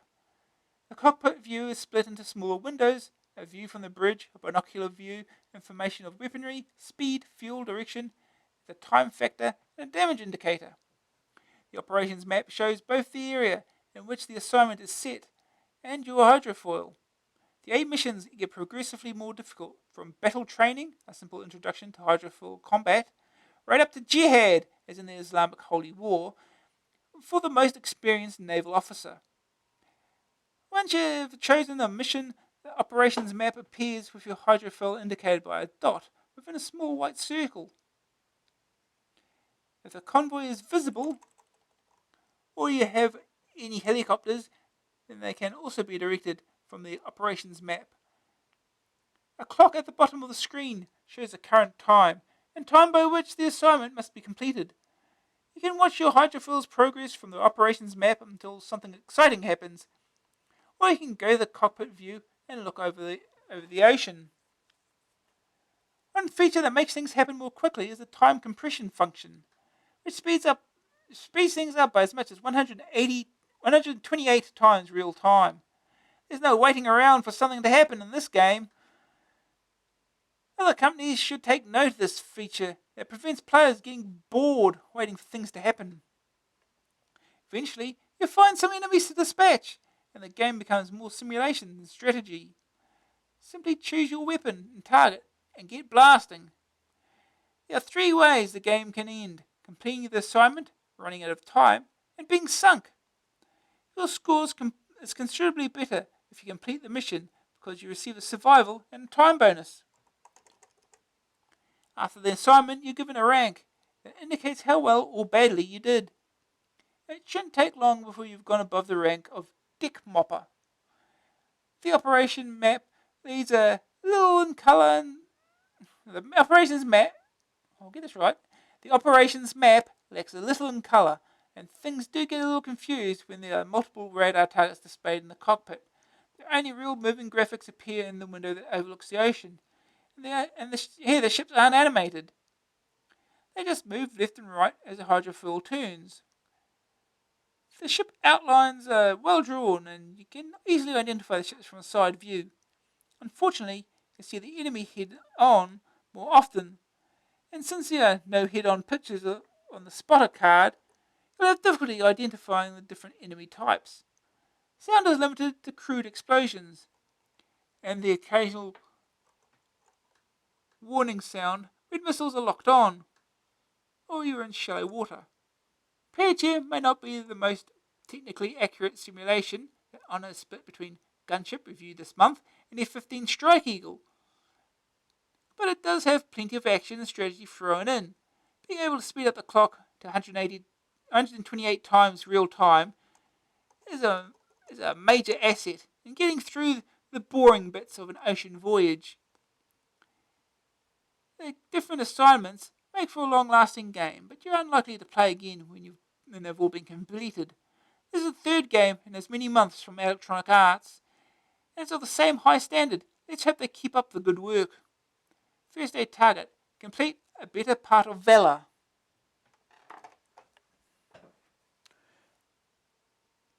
Gun shells: short range, inaccurate, sink small vessels after only a couple of hits. Chaff: defensive weapons system that confuses enemy radar guided weaponry. Harpoon missiles: blows enemy out of the water up to 40 miles away. Gabriel missiles: similar to Harpoon but slightly more accurate and of shorter range. Exocet missiles: the most famous anti-shipping missile since the Falklands War. Binocular view: shows picture of ship and helicopter you're locked onto. Radar: tracks enemy missiles and vessels within detection range. Helicopters: longer radar range aids in the location of the enemy. Damage: different areas of the ship house different systems. The more often they're hit, the less reliable they become, until finally they're disabled completely.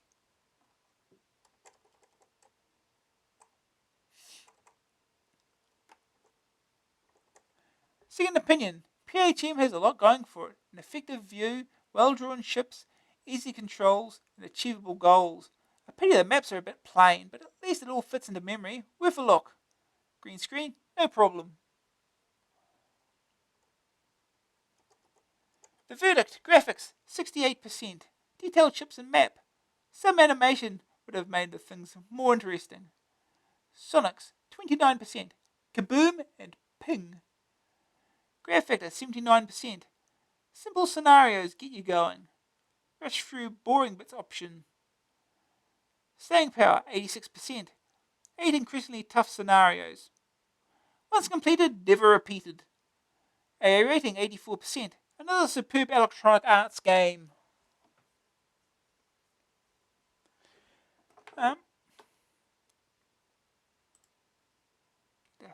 Play this, I guess, now.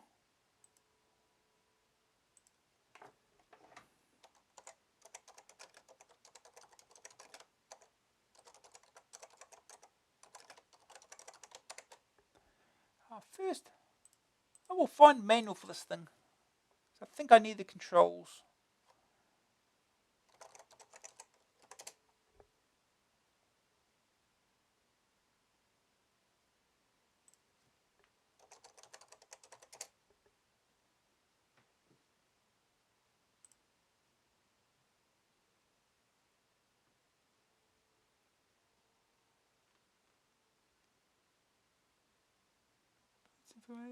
English.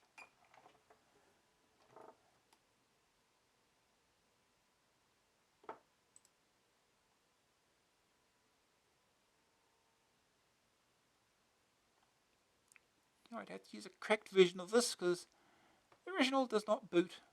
Because copy protection. Woohoo! Keyboard command summary. P to pause and resume.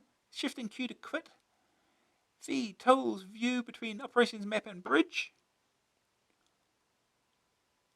Semicolon. Each press doubles time rate up to 128 times real time.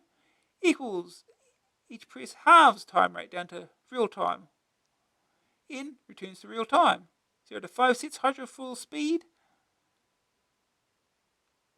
Shift and R. Each press doubles radar scan from 2.5 miles to 40 miles. Each press halves radar scan. Okay. F7 selects cannon. F4 selects chaff rocket. F1 selects missiles, harpoon or exocet. F0 selects Gabriel missiles.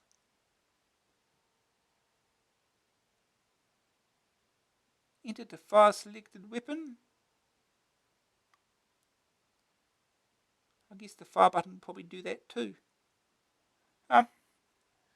Leave that there for reference.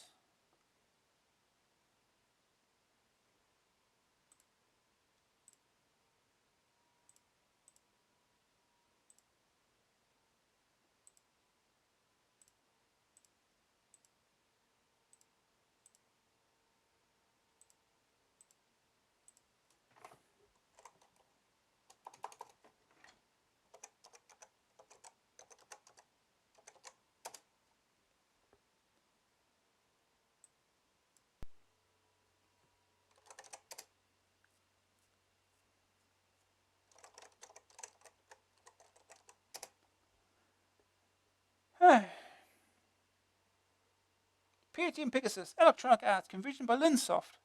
Correct 1987 Lucasfilm Limited, or as reserved. Scenarios available on this disc. Type the number of your choice. Because you've got to start with the battle training, right?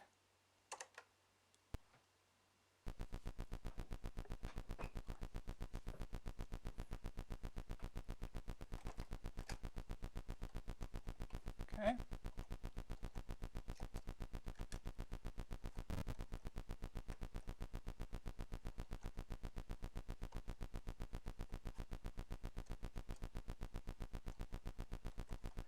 Okay, I've already forgotten controls. How do I get back to the cockpit view?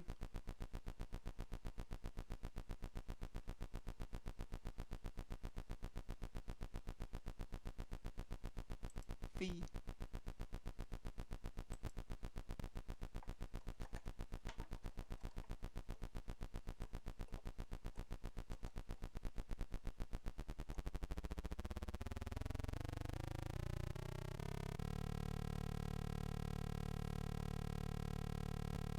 No target selected.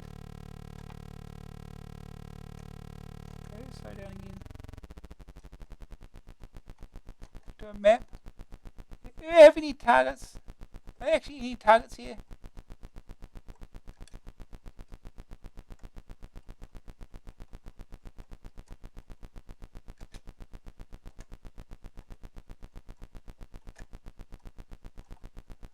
Do we have any targets? Come on.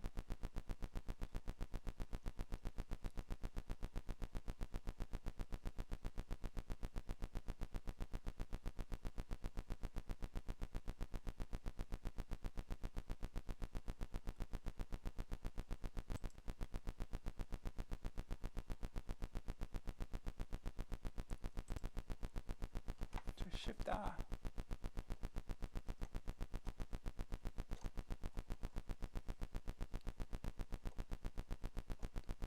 There's not much happening here, huh?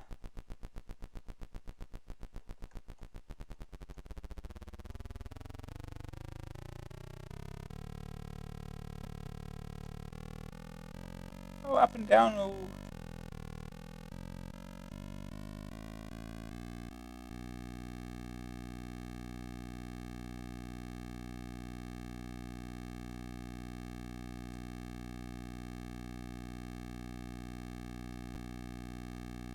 I see. No target selected. Still a magazine. Oh, of course. Here we go.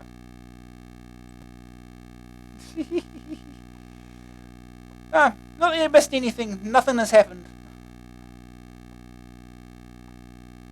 Alright, we'll do. Get out of that. Scenario over. Scored 0. A dick mopper. 7. A graduation exercise. Maybe we get something. Being fired upon. Oh.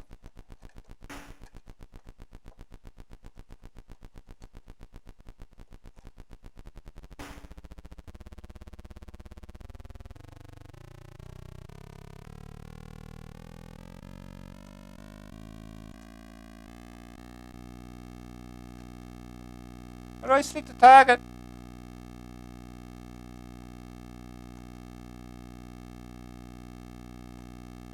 Alright, pause. How do we select the target?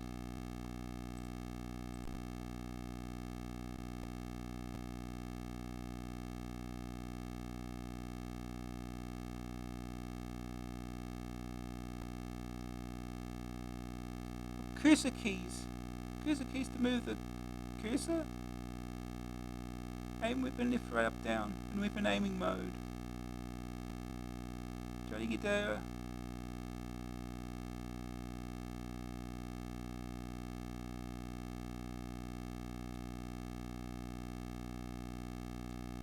Oh, spacebar. Just looking dark side. Okay.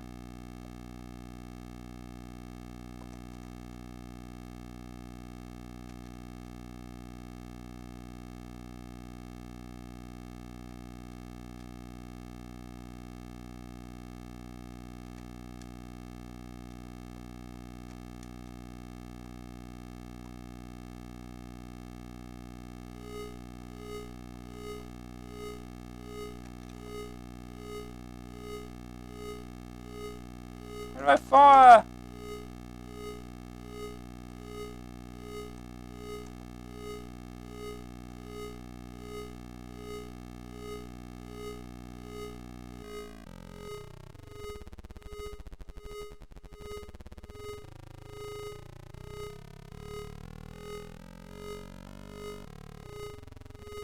I'm still confused.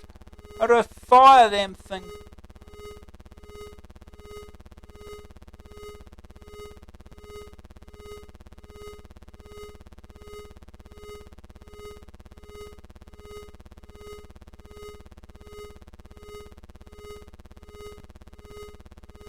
It doesn't tell you much else, does it?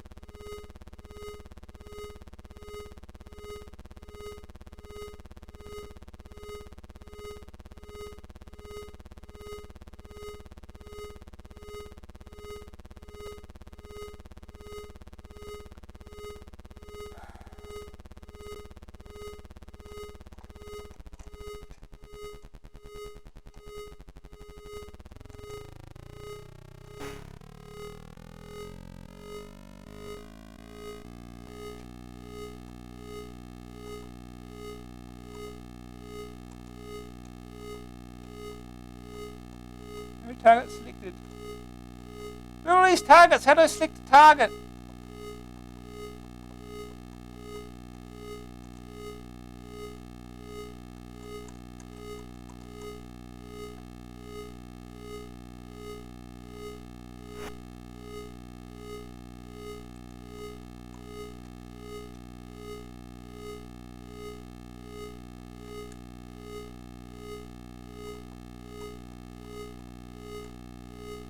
How do I select a target? That's all I want to know. Let's tell you how to select a target.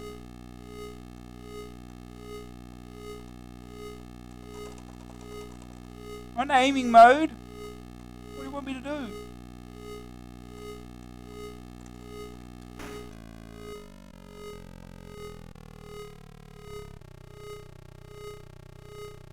Oh, we've been hit.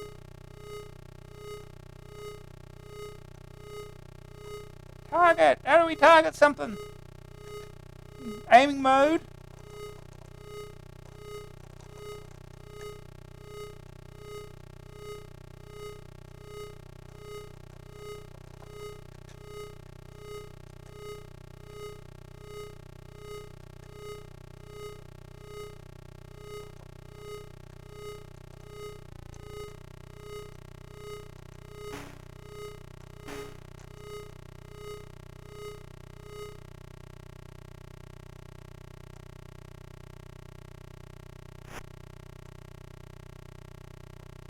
No target selected.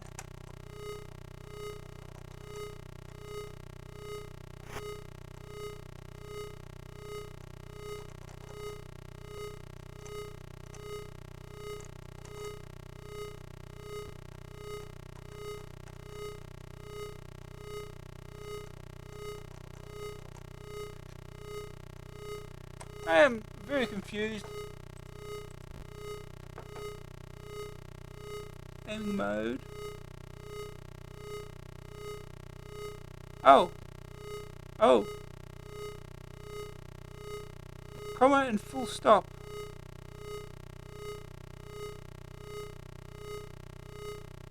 Up and down arrow comma.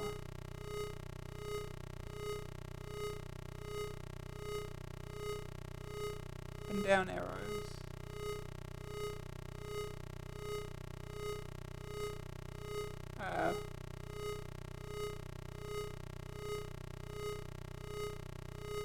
It does say joystick control as well, so that should also work.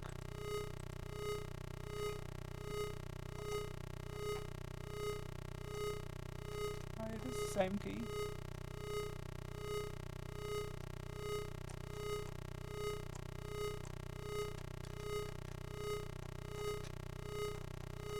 So it doesn't...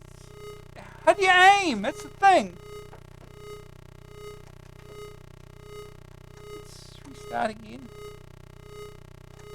Shift Q.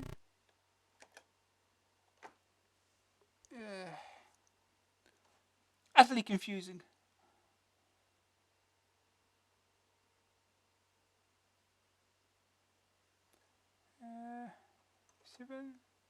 Battle training, let's see if we can...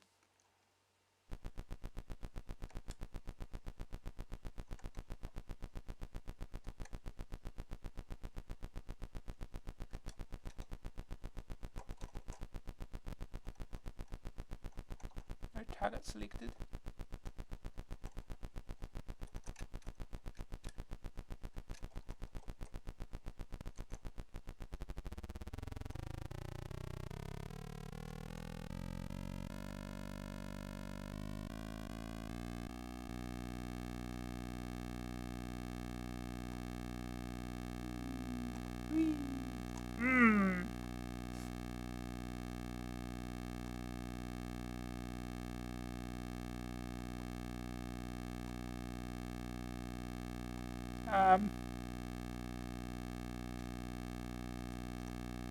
So yeah.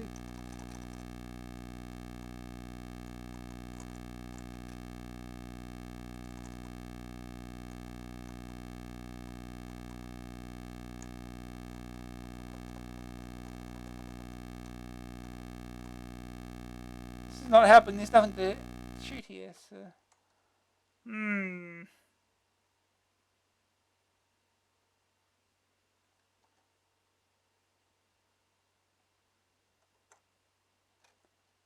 Try the great. Try whatever. Terrorist attack. 8 hours? I don't want to do this one. I don't want to do this one. I want to go back to the other one. We instant battle.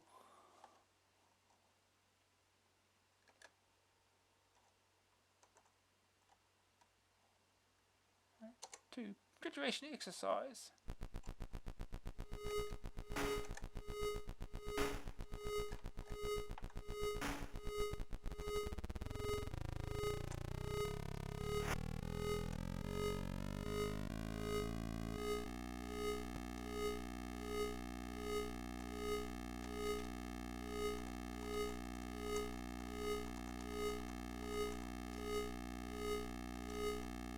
Oh! Oh!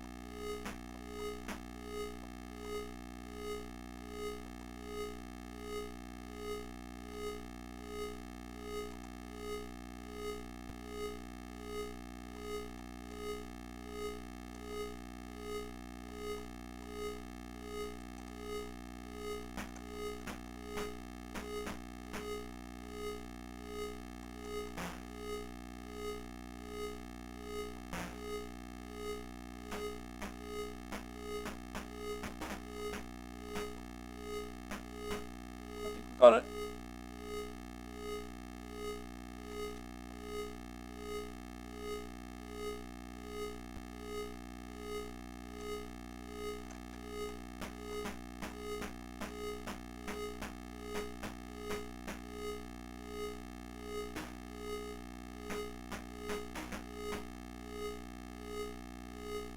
This thing's gushing blood, apparently.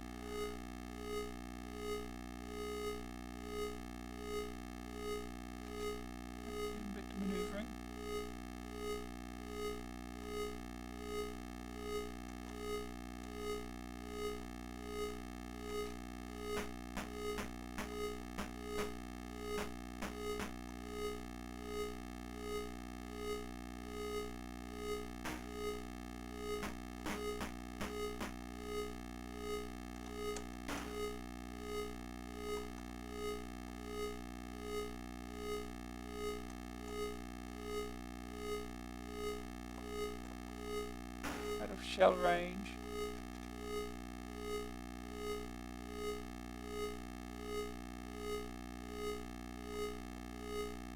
That one's not.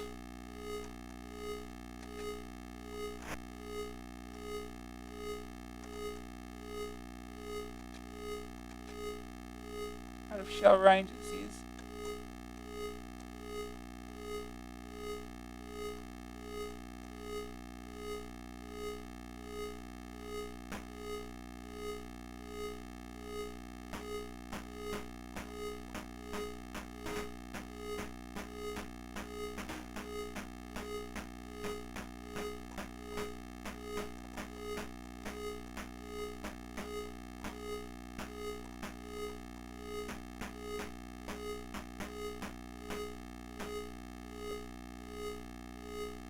Missile damaged.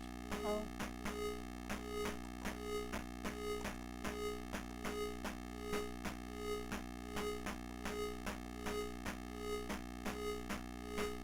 Well, taking a lot of hits. Assuming I'm hitting it. Oh, assuming I'm hitting it, of course.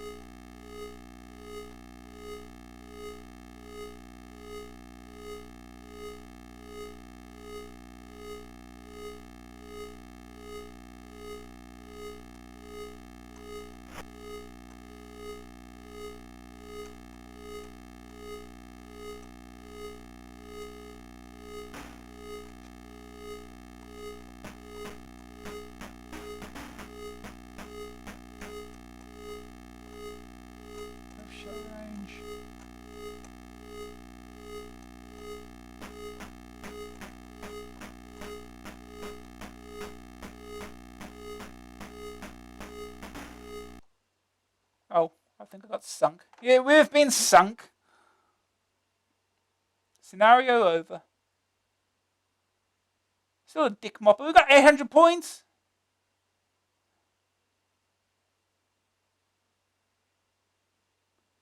It's something, I guess.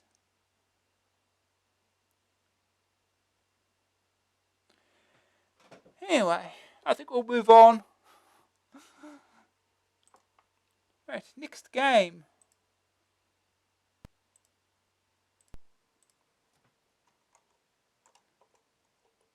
Fernandez must die.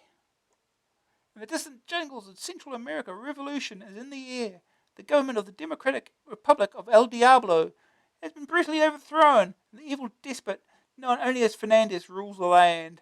Summoned by the exiled leaders of your homeland, you must free your people from the oppressive yoke of the dictator by destroying the military bases that have protected Fernandez from the wrath of his people. Jeeps, tanks, motorcycles, trains, and more. Huge play area. 1 or 2 player options, some formats only. Map of El Diablo. Free Fernandez badge. Fernandez poster and t-shirt offer.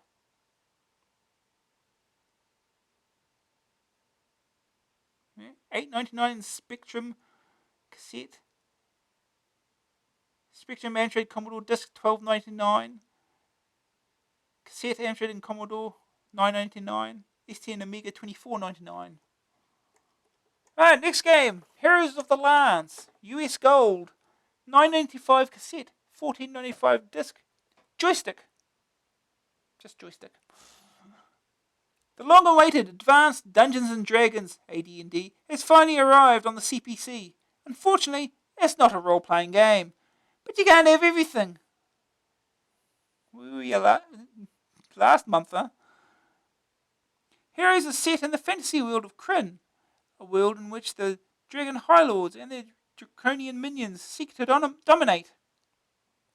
It's based on the AD&D role-playing supplement Dragons of Despair, set in the ruins of the temple of Zakh-Zaroth, or whatever. A party of adventurers undertake a quest to recover the discs of Mishakal from the depths of the temple. The discs are guarded by Kasanth, an huge and ancient black dragon. Many dangers await before you finally confront Kasanth. There are 2 areas to the screen, the action window and the character window. In the character window are pictures of the 8 heroes. Tanis, Goldmoon, Caramon, Raistlin, Sturm, Riverwind, Tasselhoff, and Flint. Next to each picture is a bar indicating the character's health, hit points. The rest of the screen shows your surroundings and the picture of the currently selected character, top left of the character window. Control of the characters is all done via the joystick. You can make them run, jump, or duck to the left and right. When there's a suitable exit, you can move in or out of the screen too. If a monster is also on screen, you can either use ranged combat or charge in and hack at them in melee. Ranged combat includes spell casting, bows, spears, and other throwable objects. A press of the spacebar opens up a large menu window with the following options. Character select, magic spells, clerical spells, use, take, give, drop, save, and restore. The latter 2 options are essential in a game of this size. Character select allows you to switch the character that appears on screen, which is useful if one is getting badly injured or you want Goldmoon to resurrect someone. Take lets you pick things up, and drop does the reverse. With give, you can move objects from one character to the other, and use allows you to drink potions, read scrolls, wear rings, etc. Raistlin can cast the following spells from a staff of the Magius: Burning Hands, Charm, Sleep, Magic Missile, Detect Magic, Detect Invisible, and Final Strike. Goldmoon can similarly cast clerical spells from a blue crystal staff. They are Cure Light Wounds, Protection from Evil, Find Traps, Hold Person, Spiritual Hammer, Prayer, Cure Critical Wounds, Raise Dead, Restoration, Deflect Dragon Breath, If Goldmoon dies, then Riverwind, Caramon, or Sturm can use the staff, but only cure light wounds, find traps, cure critical wounds, and deflect dragon breath can be used. But that's not all. If he does die, things begin to go badly wrong for the party because you have no way of getting dead characters back. The commonest cause of demise in the early stages of the game is falling down pits, and consequently losing the body and all its possessions. Without a body, it's tough, you can't resurrect a character. Characters can also die and then take damage from spell and melee combat. The wounds can be healed by use of the cure spells, unless a character dies, in which case it's raised dead time again. Sound, merely a matter of combat and spell casting effects, is limited, and graphics distinctly lacking in colour, though they make up for it a little in detail. Characters run and jump around very well, and the ones in cloaks look very dynamic as they leap over pits. Both monsters and heroes are well animated and easily identifiable. Background graphics are also detailed, and objects lying around the temple can be identified with no problems. First impressions of heroes are that you've got a game with average graphics and simple sound effects. It takes a few plays before you realise just how much game you've got for your money. A lot of it does look similar, but as you explore the temple, you discover more foes and hazards. AD&D artwork has always been of a very high standard, and it's good to see that the computer games are getting the same sort of quality artwork on the packaging. Definitely the best game from US Gold this year. Let's hope they do even better with future AD&D projects, and that this sells enough to persuade them to convert them for the CPC.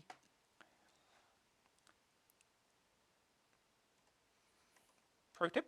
No, that didn't sell that much. The only other AD&D game was a sequel to this, which is Dragons of Flame.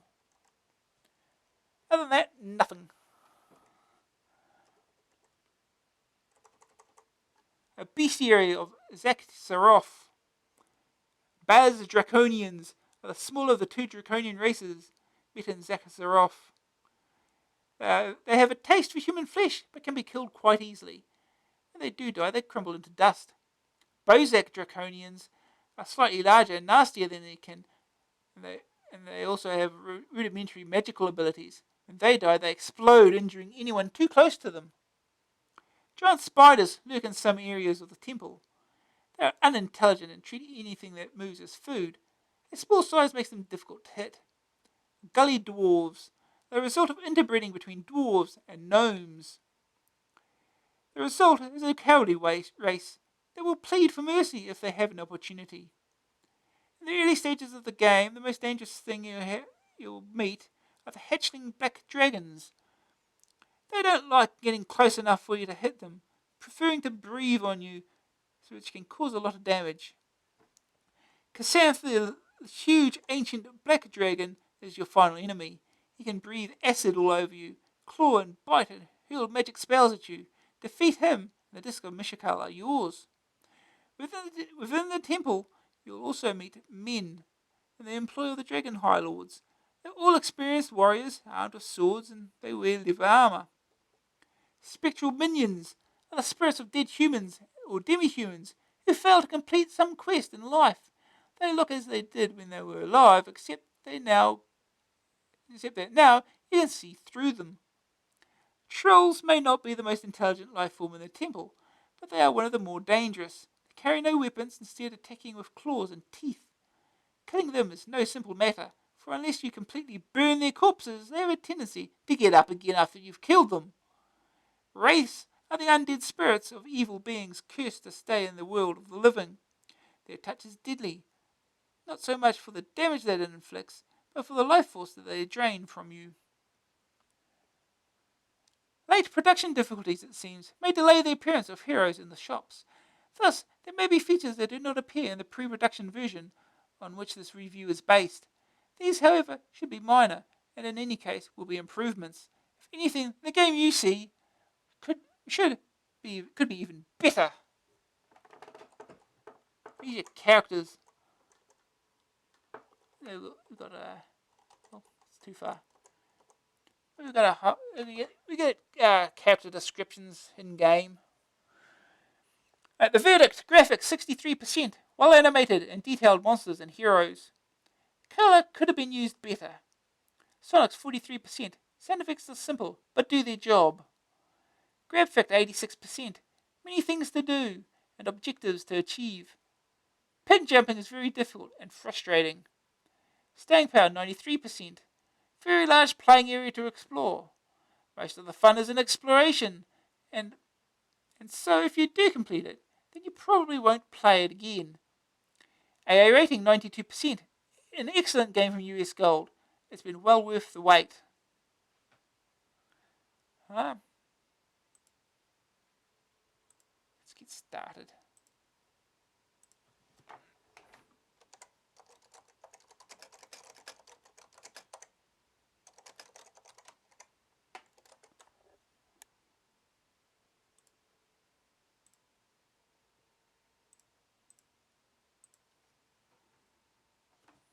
Alright.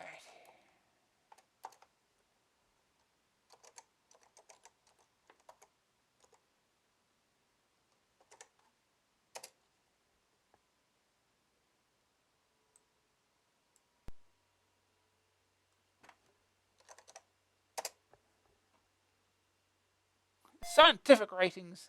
Oh, that's a listing.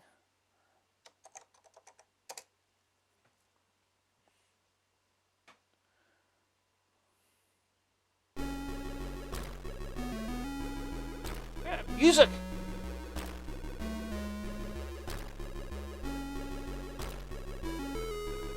Did I switch it over again? No, I didn't. Here we go.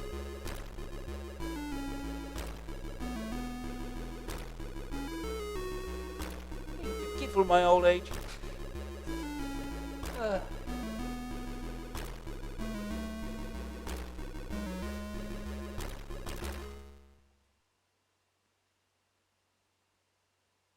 Oh, is that it?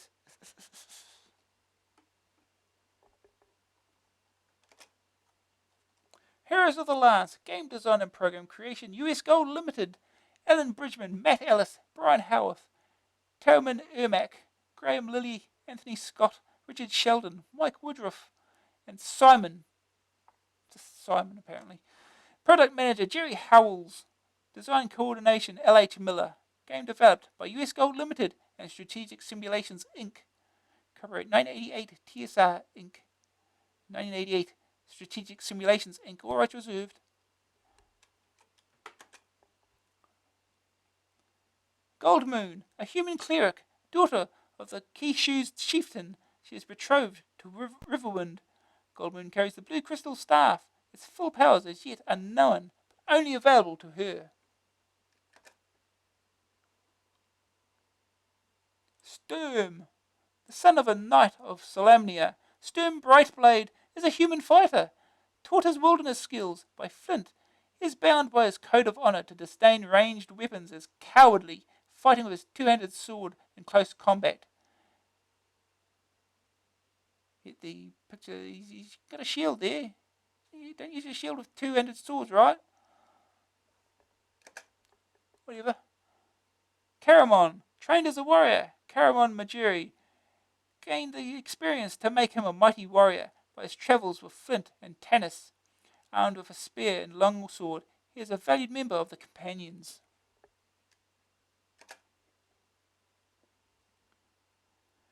Raistlin, the brother of Caramon, his incredible talent for magic led him to become the youngest mage ever to pass the test, which confirmed his abilities but left him a physical wreck. During this ordeal, he acquired the staff of Magius. Tanis, Canthalus, better known as Tanis, half-elven, is a master swordsman, an archer, making the best of his mixed parentage to become one of the deadliest fighters of the age, the natural leader of the Companions. Tasselhoff, as a kinder, Tasselhoff Burfoot has the insatiable curiosity, especially about other people's possessions. Calling him a thief is a deadly insult, but he doesn't really understand why people get annoyed when he acquires their property. Faced with the Hoopak. Riverwind, an outcast of the Kishu tribe, he had the temerity to fall in love with Goldmoon. With the skills of a human ranger, He fights with bow and longsword. For his betrothed, he is seeking the secrets of the blue crystal staff. Flint, born and bred a hill dwarf. Flint Fireforge is a master metalsmith, fearless fighter, and elf friend. Few enemies care to face his battle axe at close range. Fewer still get past his throwing axes. What is the intelligence of the character Tanis? Oh look, copy protection. After all this, I wonder if we'll get it right. We'll pause and we'll look this up. So I forgot I did this.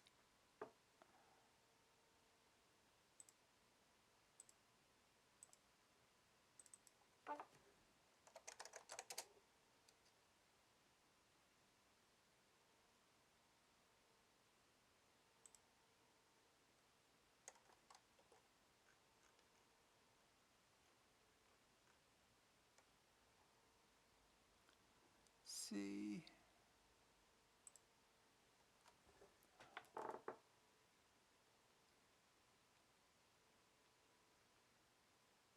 Oh, we've got the little vision differences in there.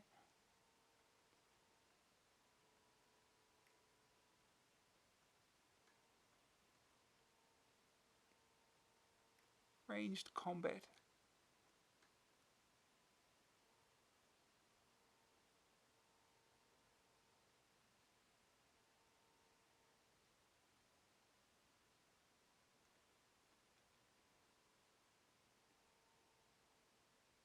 So how do you get into combat mode? Or dodge mode or whatever?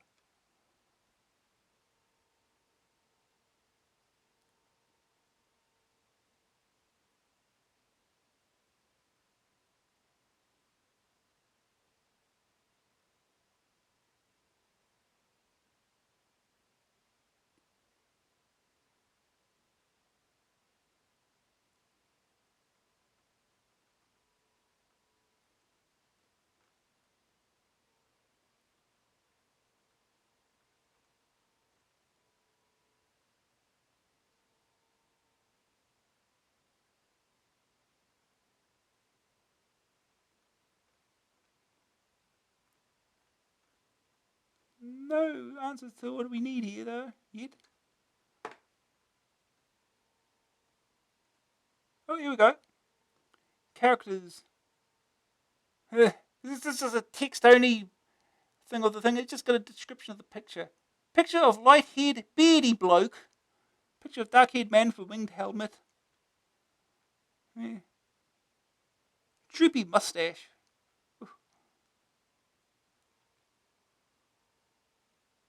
What are we looking for here? Tennis. Tennis's intelligence is what we're looking for.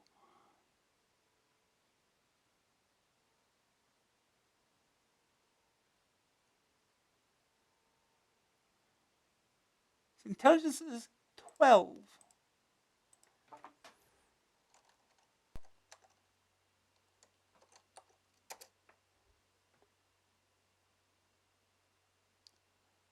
Place side 2 of the disk in disk drive.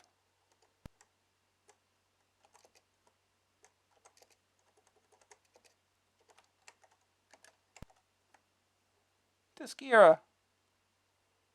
A little quick on that.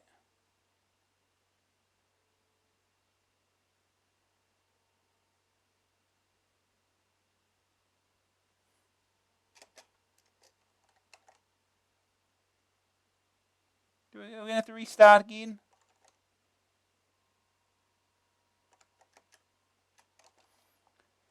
You can't just, reload or something. It's, alright, we'll restart then. We'll start then. Oh, I forgot about that again.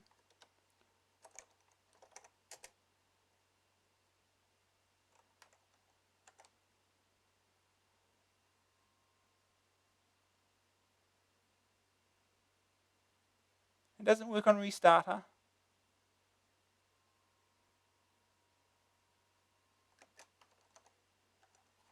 Really? Oh no, that's right. That's because I've got the other disc in. Into the first disc, that'd be useful.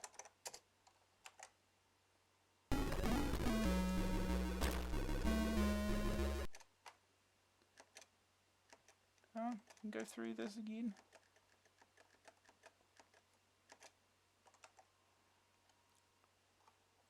What is the charisma for Sturm?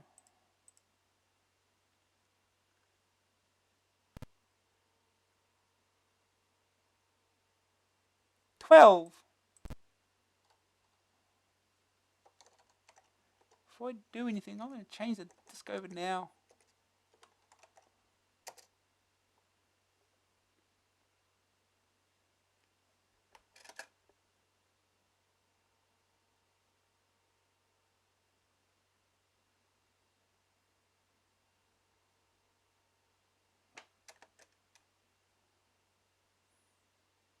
I presume it's loading.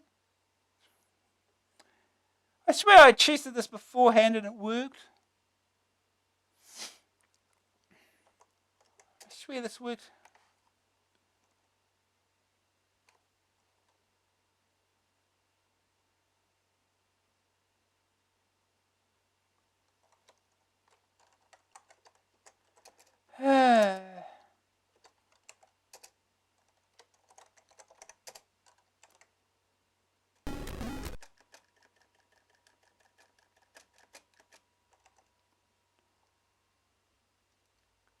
When's have entered nothing?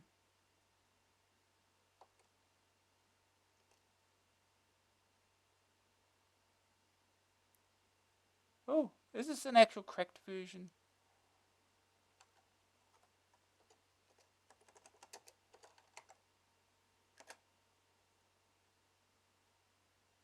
Oh, now it works. So this is a cracked version that if you get the copy protection thing correct, it doesn't work? Weird! Weird! Alright.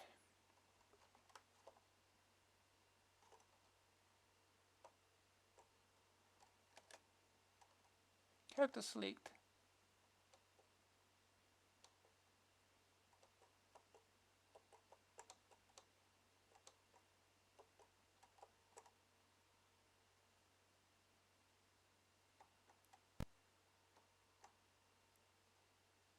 Okay.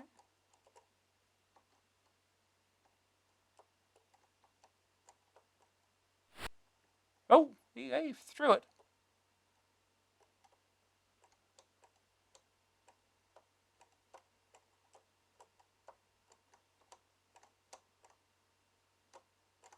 Don't jump, you idiot.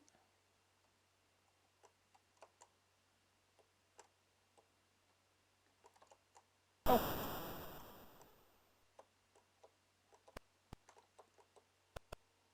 What are you attacking? Attack it.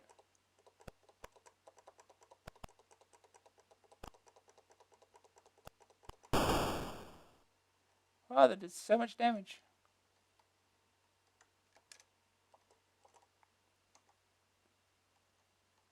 Characters 1 to 4 do not have the blue crystal staff. Got me in the front row to use it, huh? So, character select.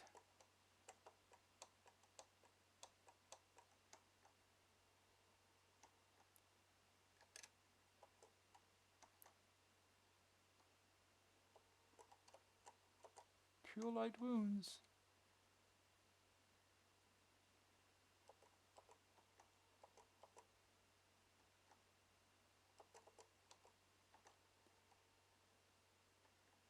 How do you use them? Does it only work on yourself?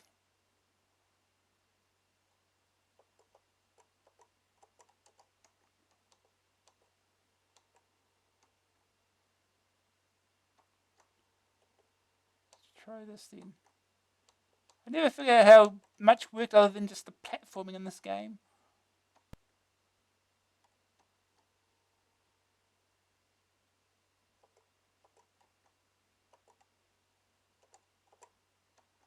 There we go.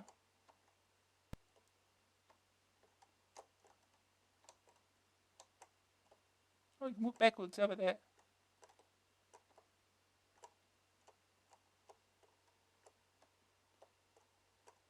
How do we throw the axe?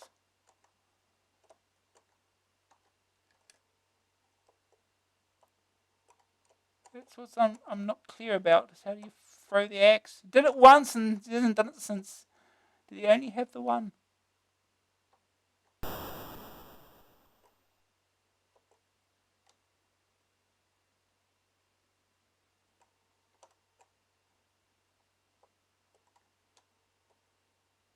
That's running.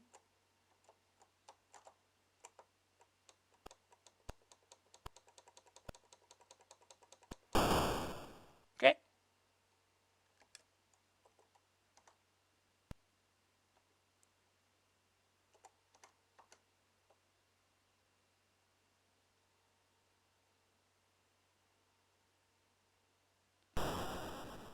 I keep getting hit by these damn blocks. This place is falling apart. At least you can just cast these over and over, though. So.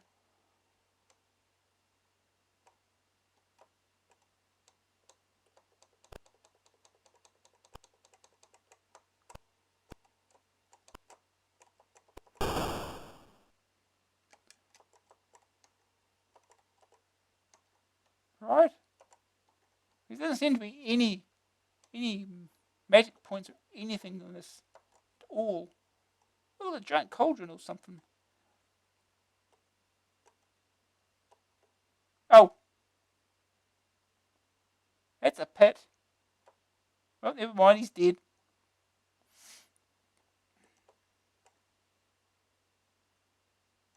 Uh,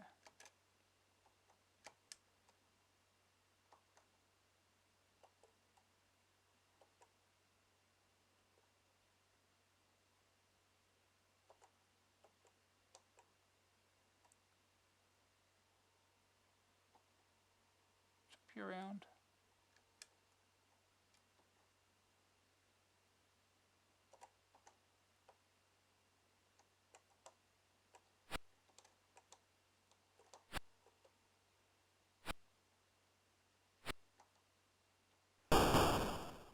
That's handy.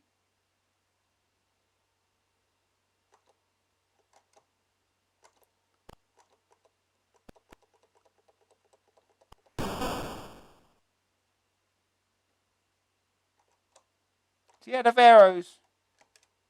How would you tell?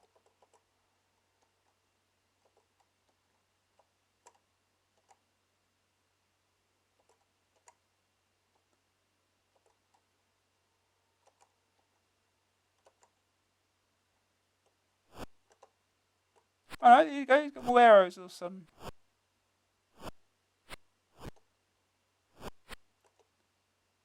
He's dead. Change character.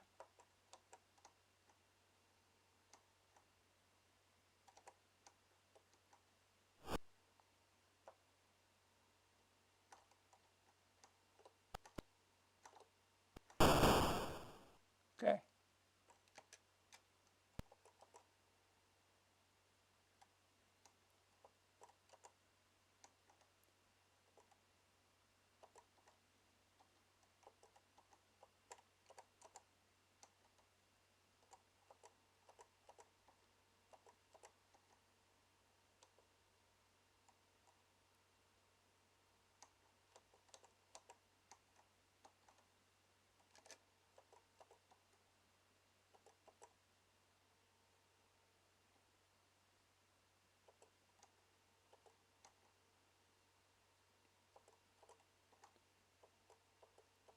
Alright, he's dead. Will that work? I don't think it does because he fell in the pit.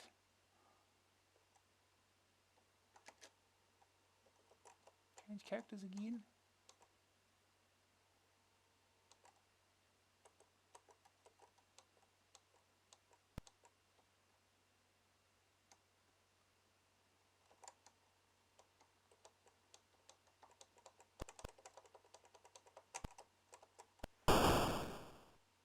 Okay. We went in that way, didn't we?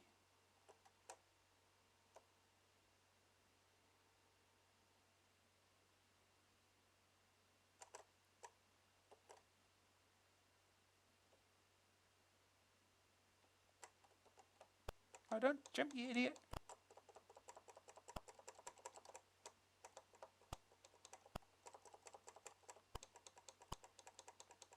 He's dead. Well, change that. He's got no hit points at all in the first place.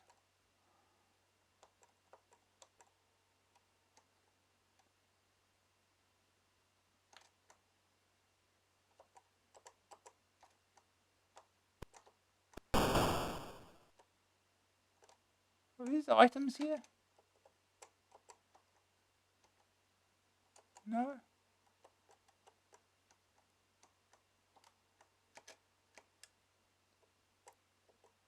Use, take, give, drop. Oh, gem. We found an item.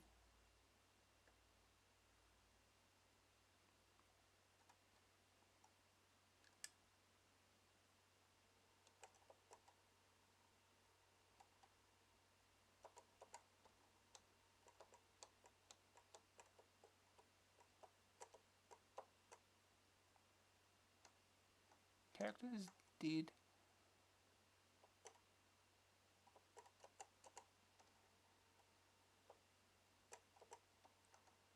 Here we go.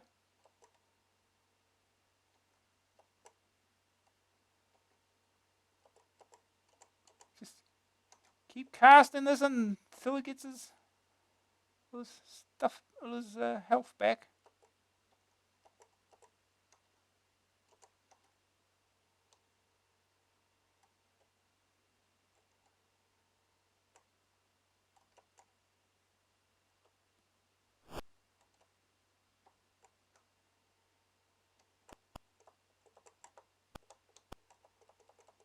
And he's dead again, because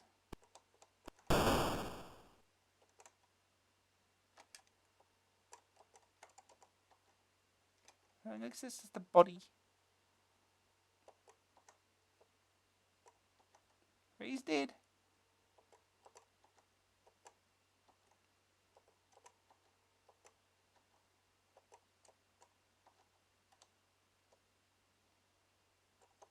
It's a pit.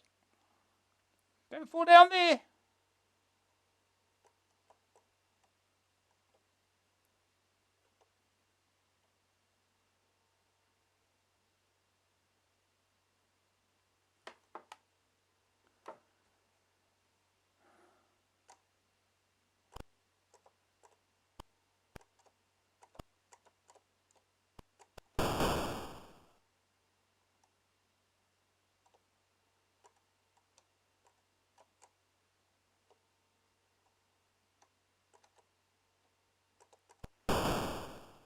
That was easy.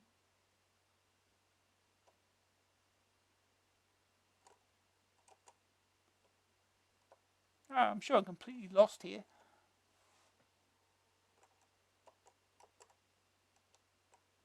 Yeah, I think we've already been here.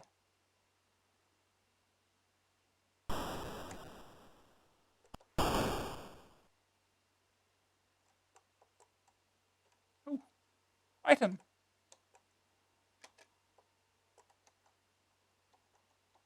Do I have to...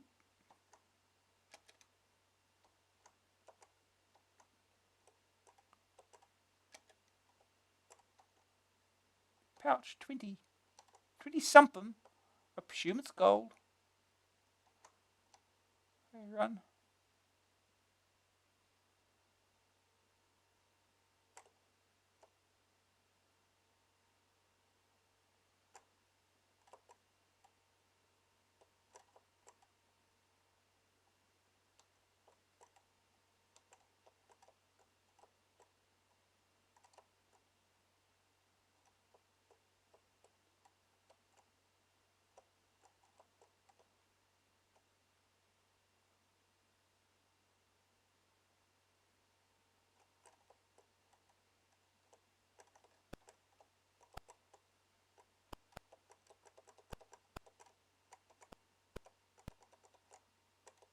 And he's dead again, because...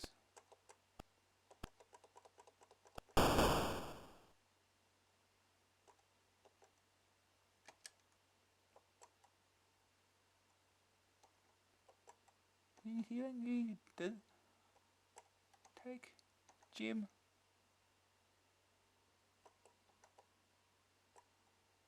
He's dead. Uh-oh. He's dead did not work.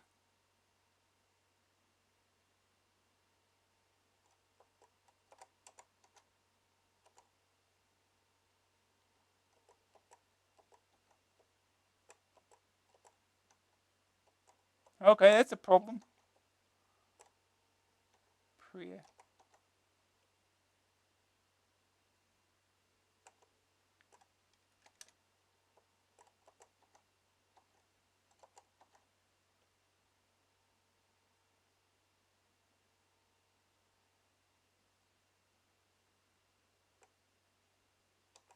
There's an item here I can take.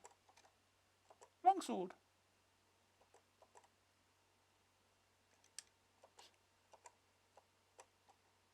A bow.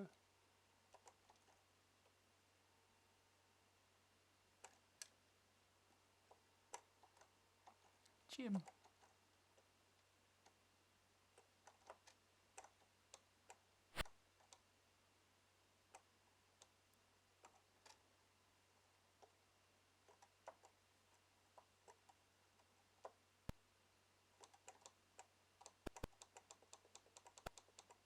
Right, swing. Thank you.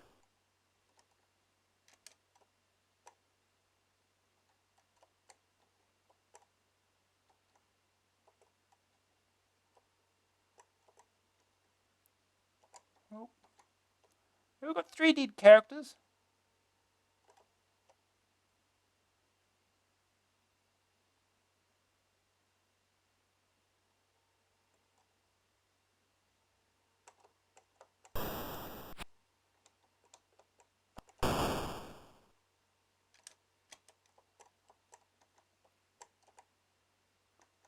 More healing, thank you.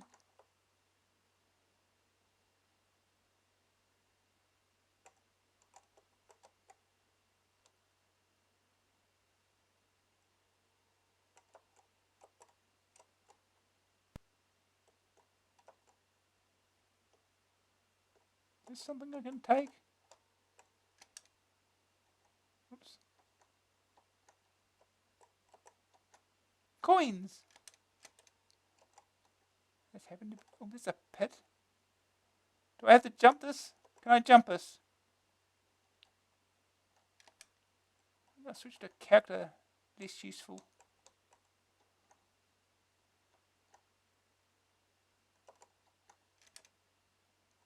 Okay. Good luck! Oh, don't do that. No! I pushed the wrong button. Well.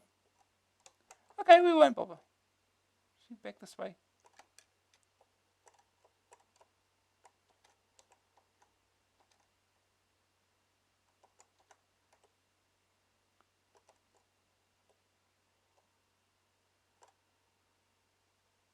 Can't go through that way. Presumably.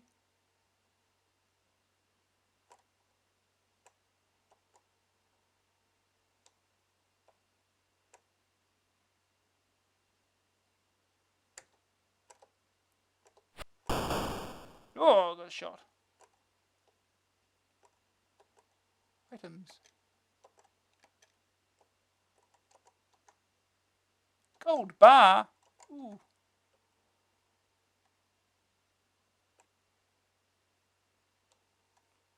Okay, can we jump this? There'll be a no. Alright. Down to 3 characters.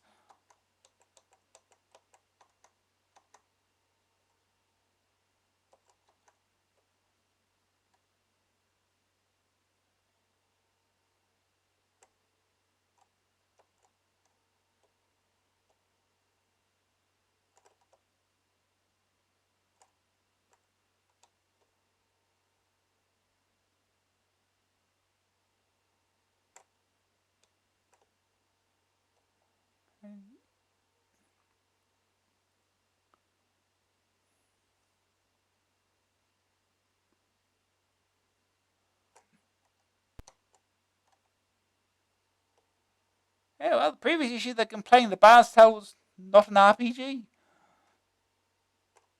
Not that they didn't like it, but still. Oh,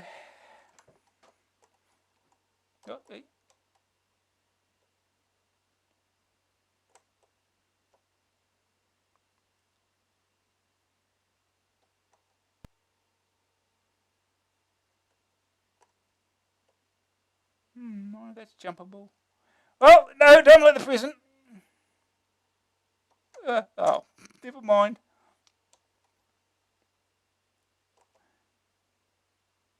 Oh, he can't even run. Jeez.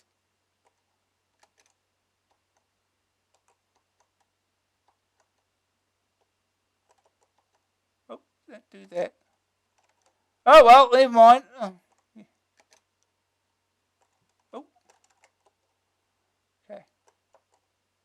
Oh, it's restarted. Did I ever save him on the disc? Really? Oh, well. Anyway. Yeah.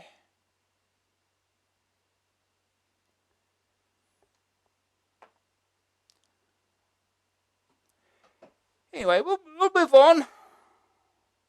We can get one more game in. We can get one more game in. Oh, actually, yeah. Next game might take a while. The next game is Gunship by Microprose. $14.95 cassette, $19.95 disc, 2-stick only. Now, at long last, you too can sweep into the skies in an Apache AH-64 helicopter, blasting liberals, pinkos, and out-and-out commies as you go. Yes, you've guessed it's an American chopper, the latest, in fact, packed with electronics armed to the teeth, armored beyond belief and costing millions. Costly business, war. This flight simulation has been grounded on the Amstrad until now, and pretty displeased we CPC users have been about it too. Indeed, your campaigning AA was making its feelings known about it in AMSIN as long ago as AA25. But to their credit, the Microprose code has kept on bashing away, and their patience has at last been rewarded. But Gunship is not just a simulator. You chart the career of a pilot in the US Army. Start off on training flights in the USA, progress by taking some tours in the Southeast Asia, take on the Nicaraguan forces fighting in Central America. The Arabs in the Middle East are causing trouble. Blow them away! Oh no. Ultimately, the Warsaw Pact has invaded Western Europe. Naturally enough, you've got to kill them all. Gunship diplomacy with a vengeance. If this sort of American behaviour, known throughout the free world, doesn't appeal to you, then you probably won't like the game. Complete the missions as stated and you get promotions and medals. Your reviewer could never get demoted for some odd reason, which probably says more about the game than it does about me.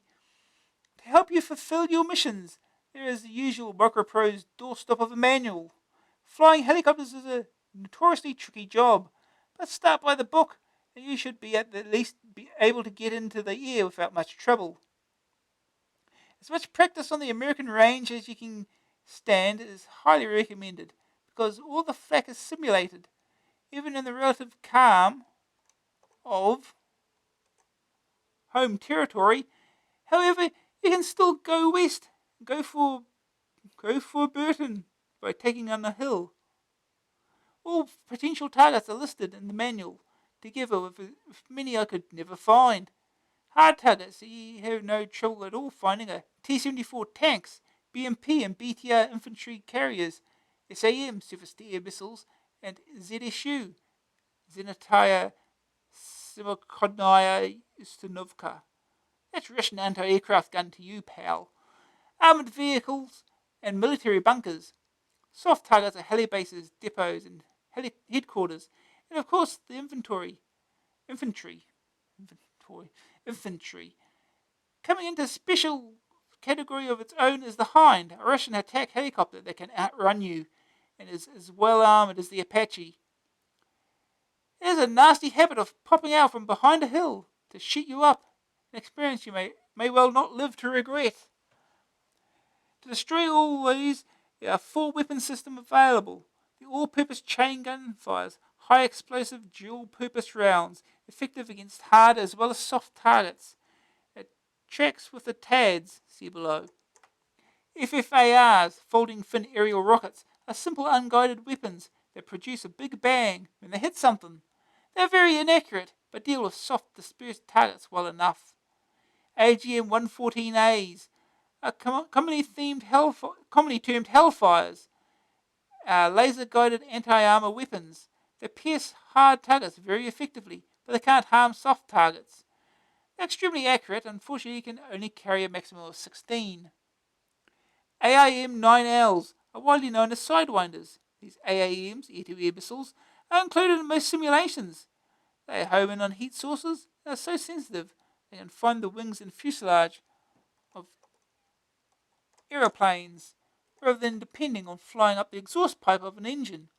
Use them on the Hind. In present-day warfare, the real usefulness of aircraft lies not so much in their flying ability as their use at finding and destroying the enemy. The main aids for this are electronics, or to use the correct term, avionics. The Apache has an extremely impressive array of gadgets. TADS, Target Acquisition Designation System, is the heart of the Apache and consists of a laser, TV camera, and infrared sensor. The system is located under the chin of the helicopter and does all the hard work for you, pinpointing and identifying targets. 2 other useful gadgets are the radar and infrared jammers, which serve to confuse enemy search and guidance systems for cannon and missiles. The drawback is that switching them on makes you more obvious, and enemy gunners have eyeballs to track you with as a backup system. Cruder methods are also available to confuse enemy electronics. Chaff is the nickname for the anti-radar system that launches thousands of strips of aluminium, causing lots of blips on radar screens. Flares are simply lumps of magnesium that burn at high temperature, producing multiple targets for infrared weapons to lock onto. Missions are easily changed. The first variable is the pilot, who can be replaced by a loadie sergeant. Pilots can also be loaded and saved. The second variable is the campaign. Next comes mission difficulty, regular, volunteer, and volunteer hazardous duty.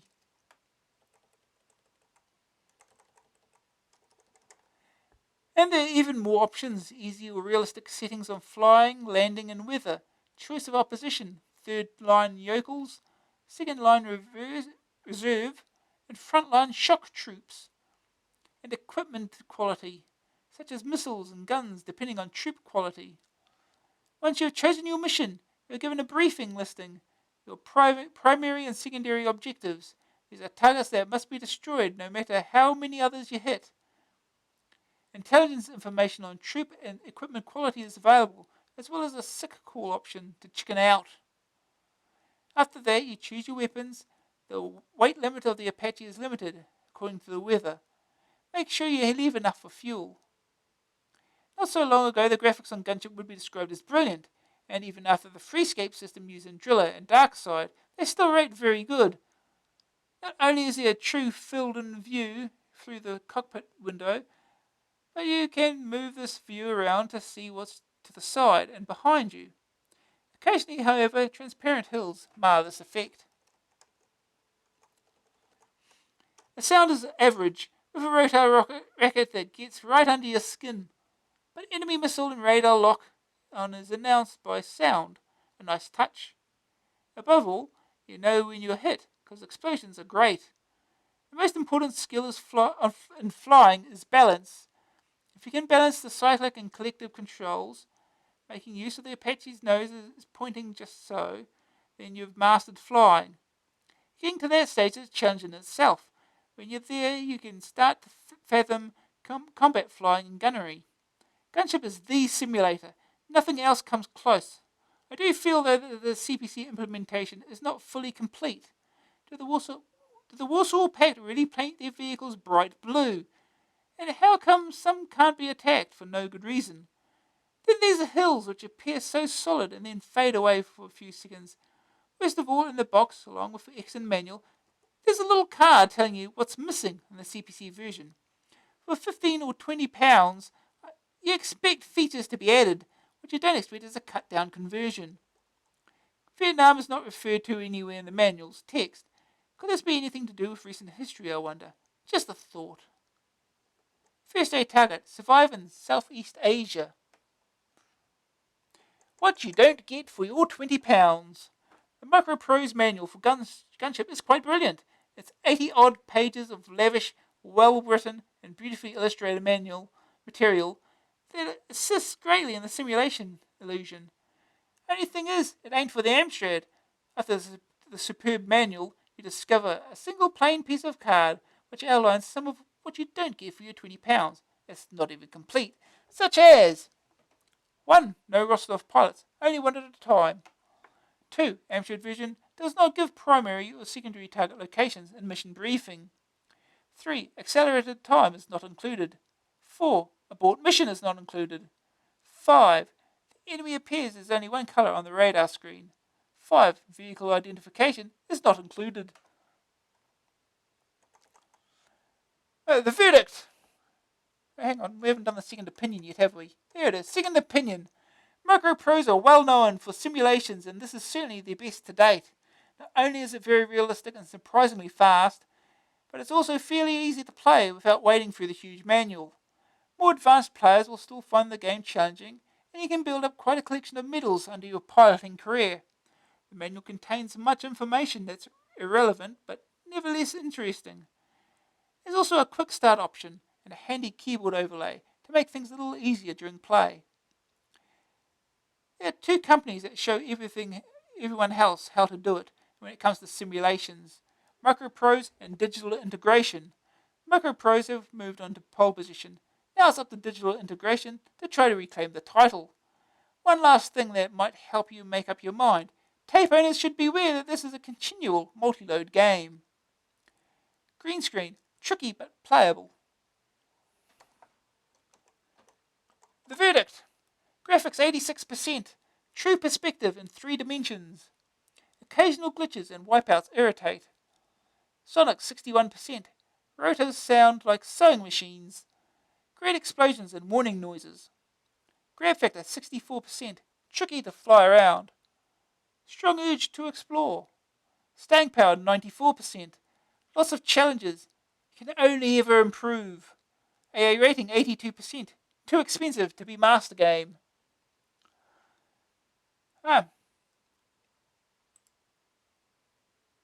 Again, I'll look up the manual for this because I've played the game before a lot. I don't remember the keys in this damn thing.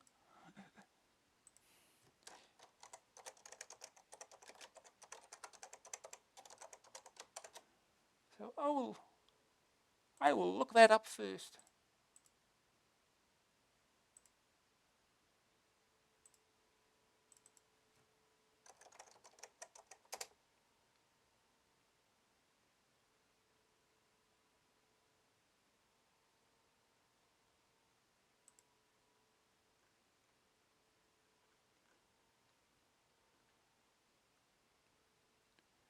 See, keyboard layout, that would be what I want.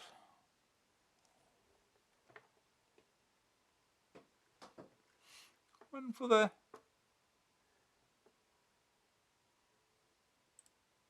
Amstrad C64, it says.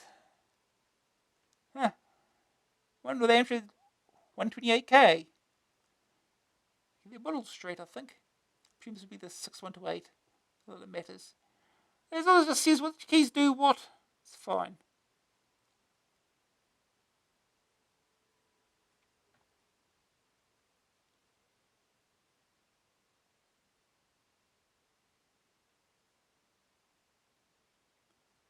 There's not a huge amount of controls here. Okay, that's ready for look at when I need it. Okay, let's start this up.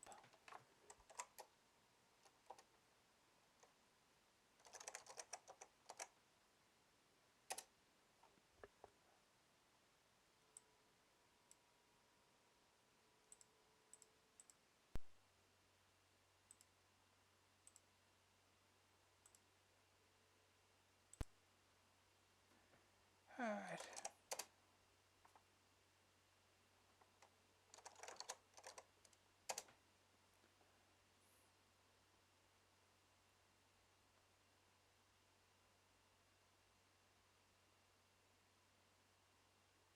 Alright, gunship.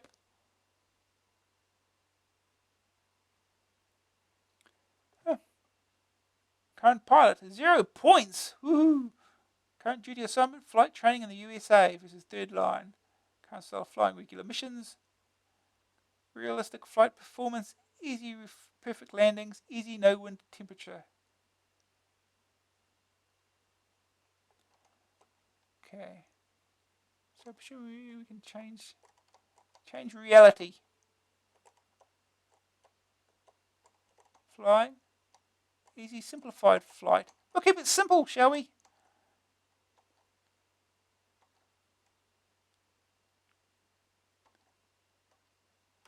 BS order, training flight. Mission flight, gunnery training. You are cleared for a training flight over the gunnery range. All enemies are armed with simulators that cannot hurt you. Complete flight by returning to the central heli base. Weather is perfect. This will be a day flight. Right. Arming. That'll do. Okay.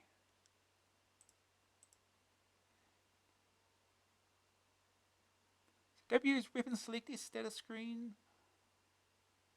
Escape is pause apparently. F7 is engine on. F8 is engine 2 on. F9 is clutch apparently.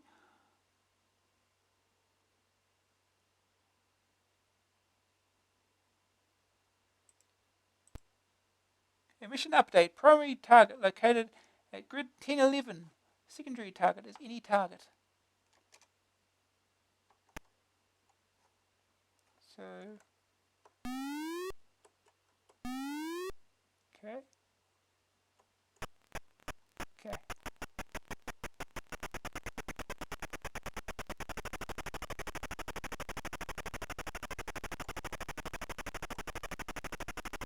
Okay, got the rotor going. Now what?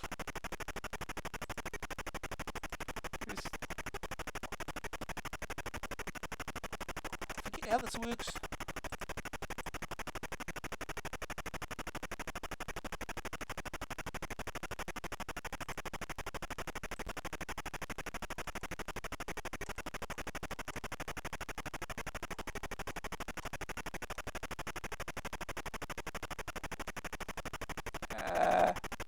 I'm sure I'm forgetting something yet. Yes, stay low. That's often helpful. Well, it's still on the ground at the moment.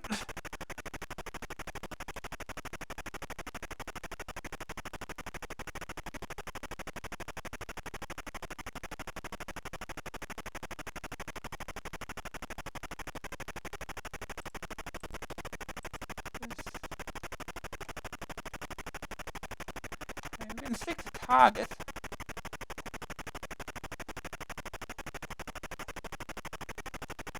Now,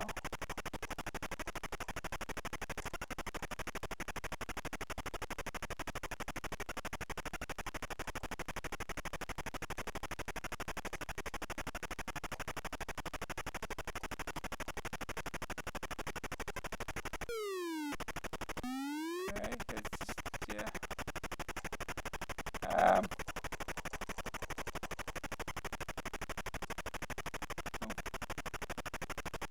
Okay. The map, right? The map. Targets are there. 10, 11. Little crosses, that's good. How do I get off the ground? That's the thing I'm trying to figure out here. Because it's not giving me much help here.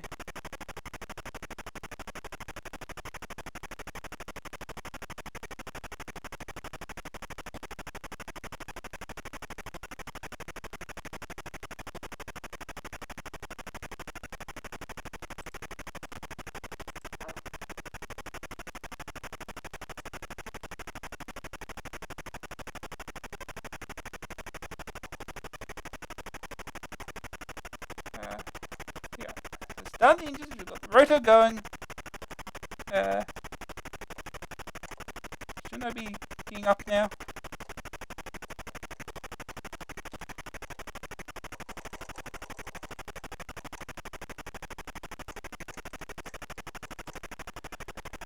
They're looking for more stuff in the instructions, huh? Operations guide. 47 pages only, huh? It's not complete.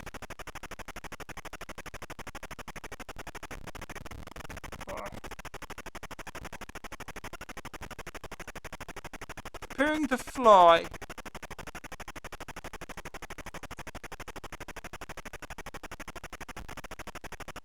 Okay.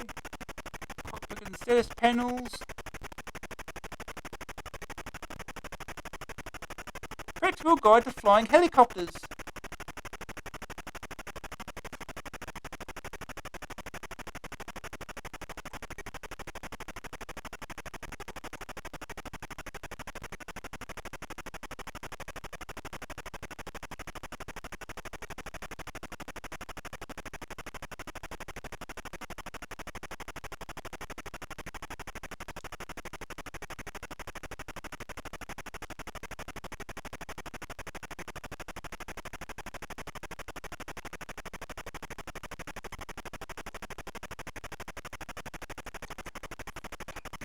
So the collector is the only controller that fixed lift and easy flight.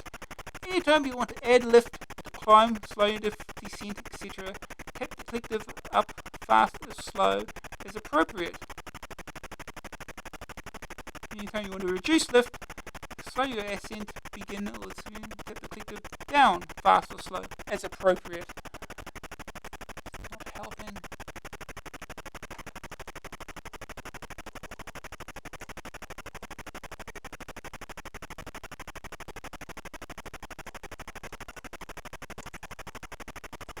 Oh.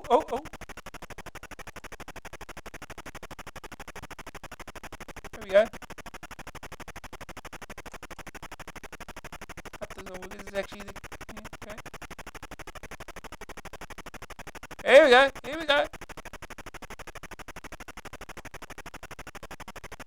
There we go. Now we're getting somewhere. Finally we're flying!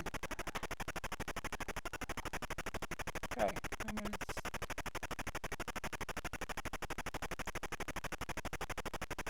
I need 37 degrees.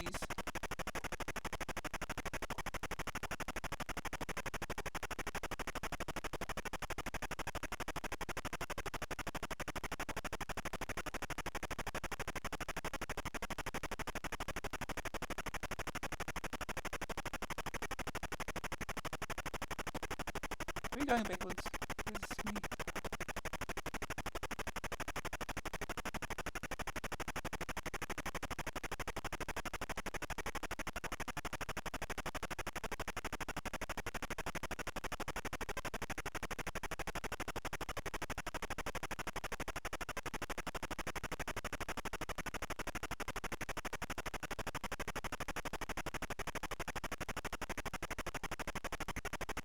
Oh, just got to make our way there. It's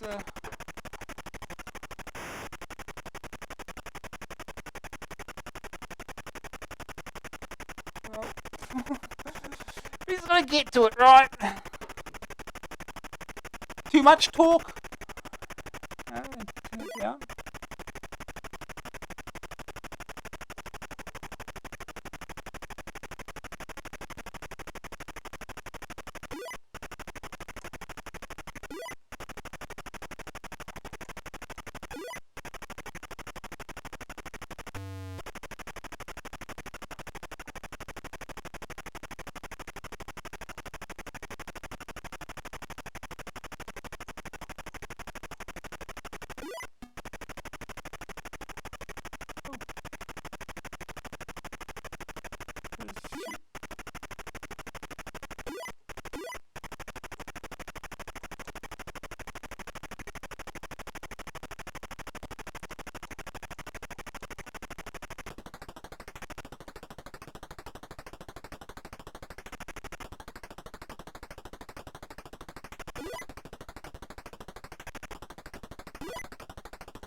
I'm not really doing much, is it now?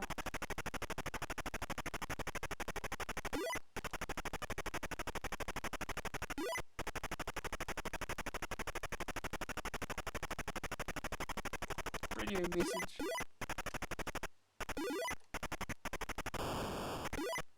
How do I read a radio message?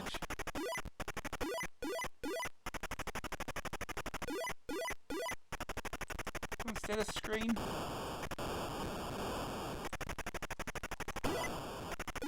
No. How do I read a radio message?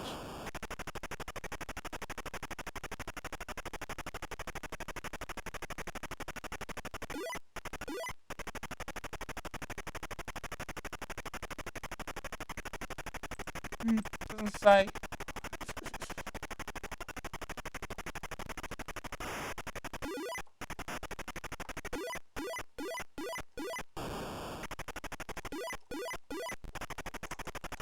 I'm still going the wrong direction now, so get back on course.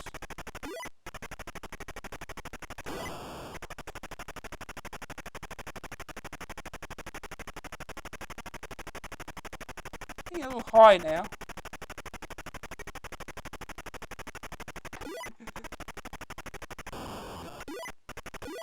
Yeah, I used to actually know how to play this game at some point. It's a long time ago. A long time ago.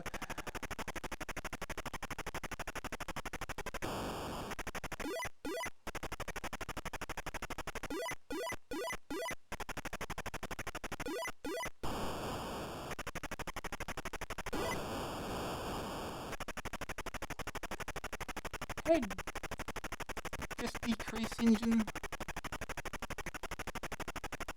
Not really.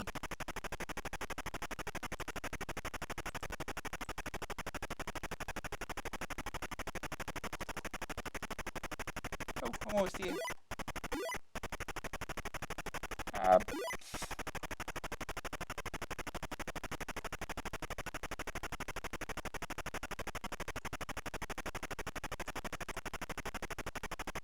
Well, that was probably a bad idea.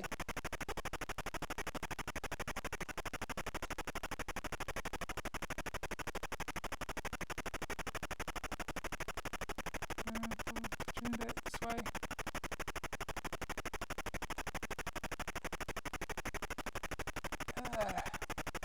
Yeah, I can see I'm falling.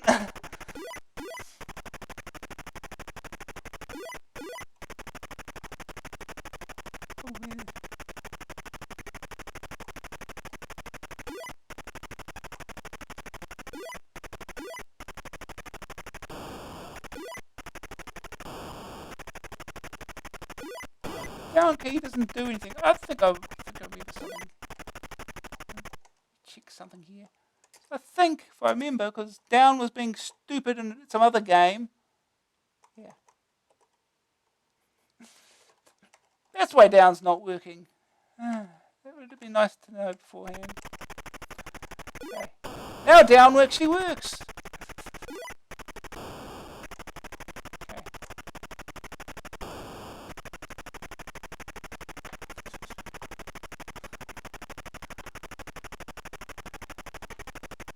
Okay. I've already flown over the damn thing. So I want to get lower.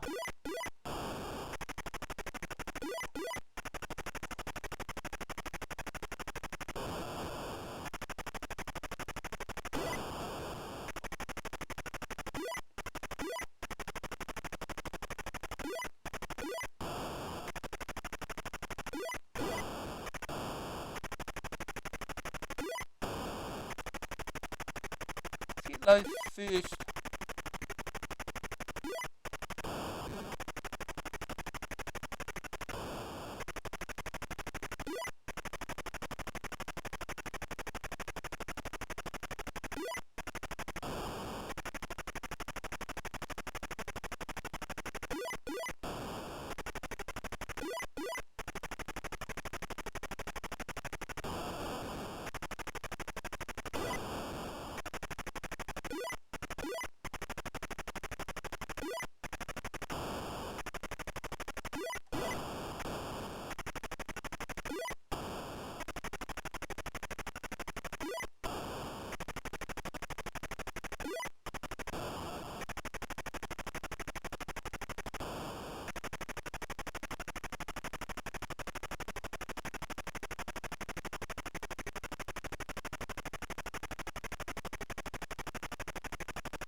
Down here.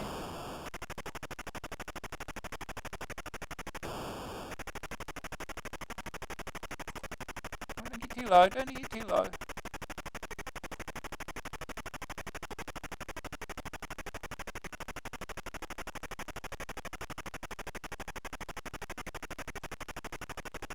Okay.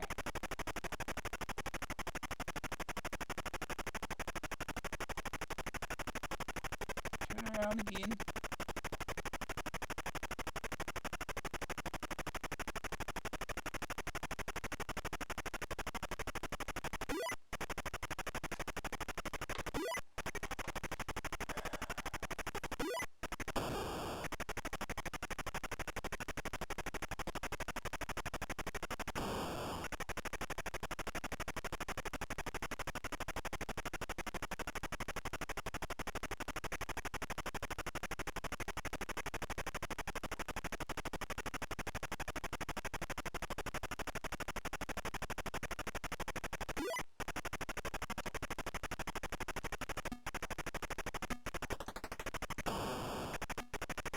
Secondary target destroyed. What, that wasn't the primary target? Secondary target was any target, if I remember.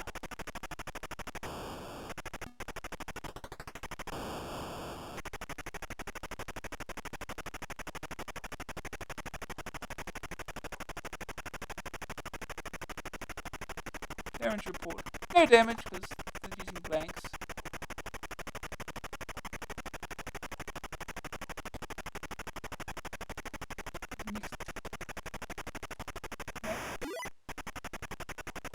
We can move that.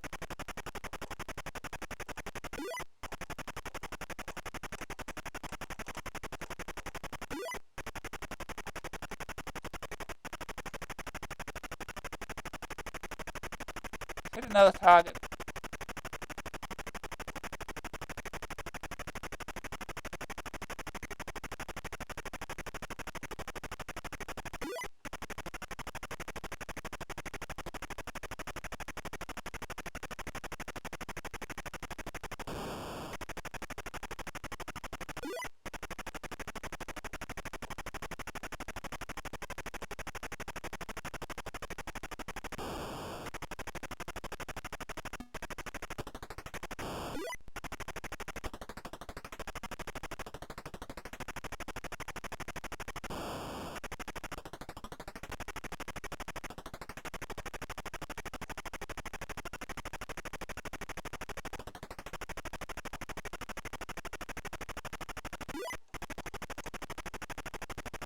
One of these missiles will work, right? No.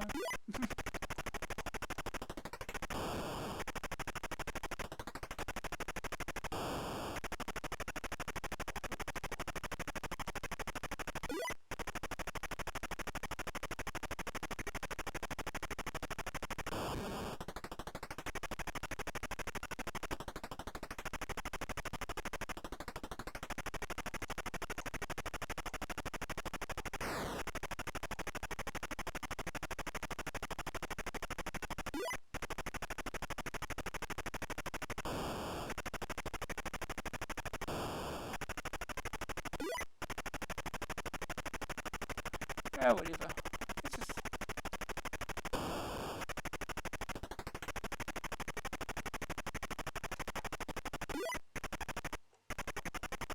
Back to base.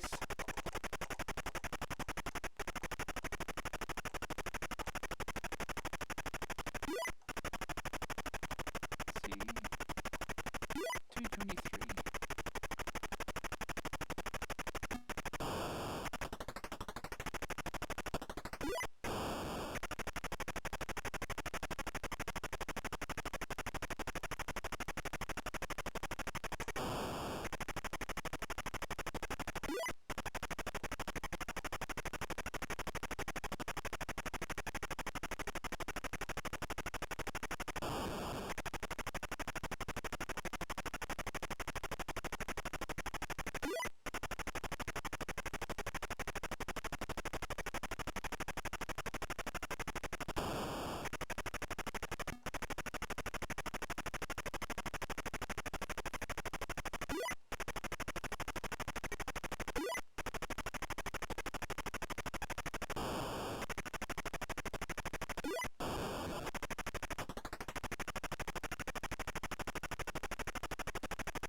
Yeah, have a good sleep. I'll be going to sleep soon too.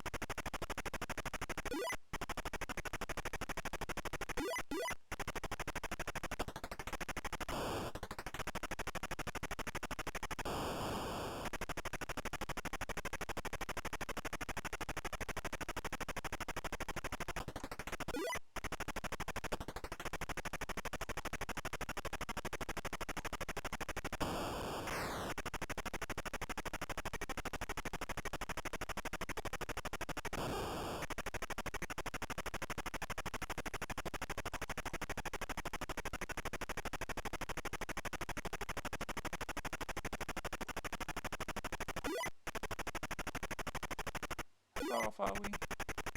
Halfway there.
Getting there.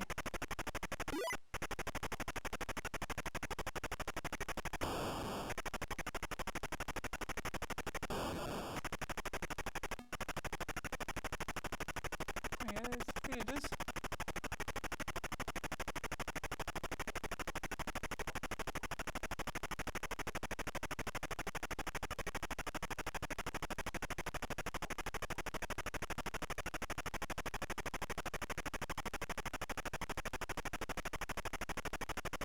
All I gotta do is land. That's gonna be the fun part.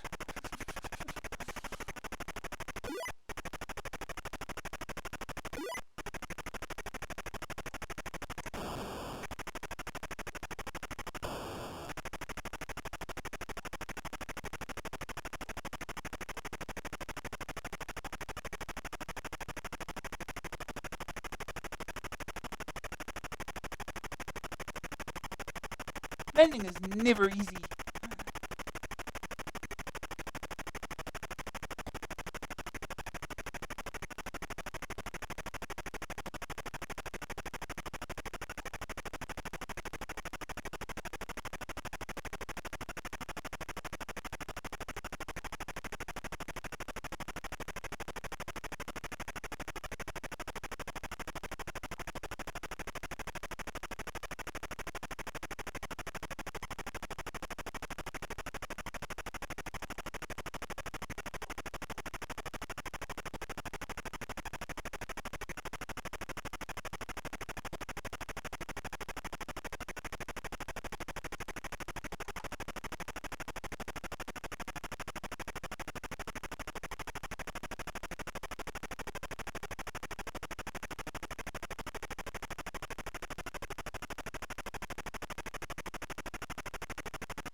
Height at this point.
Is this going to be close enough to landing here?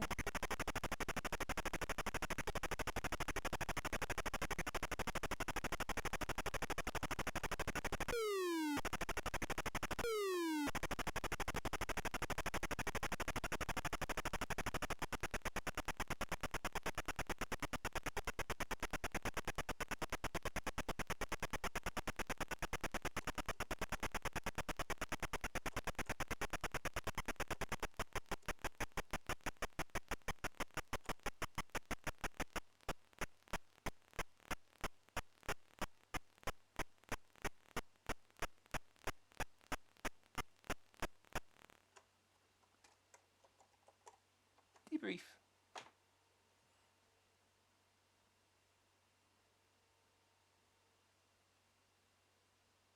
You landed dangerously in friendly territory. Time taken 16 minutes. Primary mission completed. Secondary mission completed. You are healthy. Debriefing. Your mission was an outstanding success. Your primary objective was annihilated. Your secondary objective was annihilated. Other enemies were virtually untouched. Mission score 30 points. Total score 30 points. Congratulations, you have been promoted to warrant officer. Hey! Your performance during training was superior. You received the National Defence Service Medal.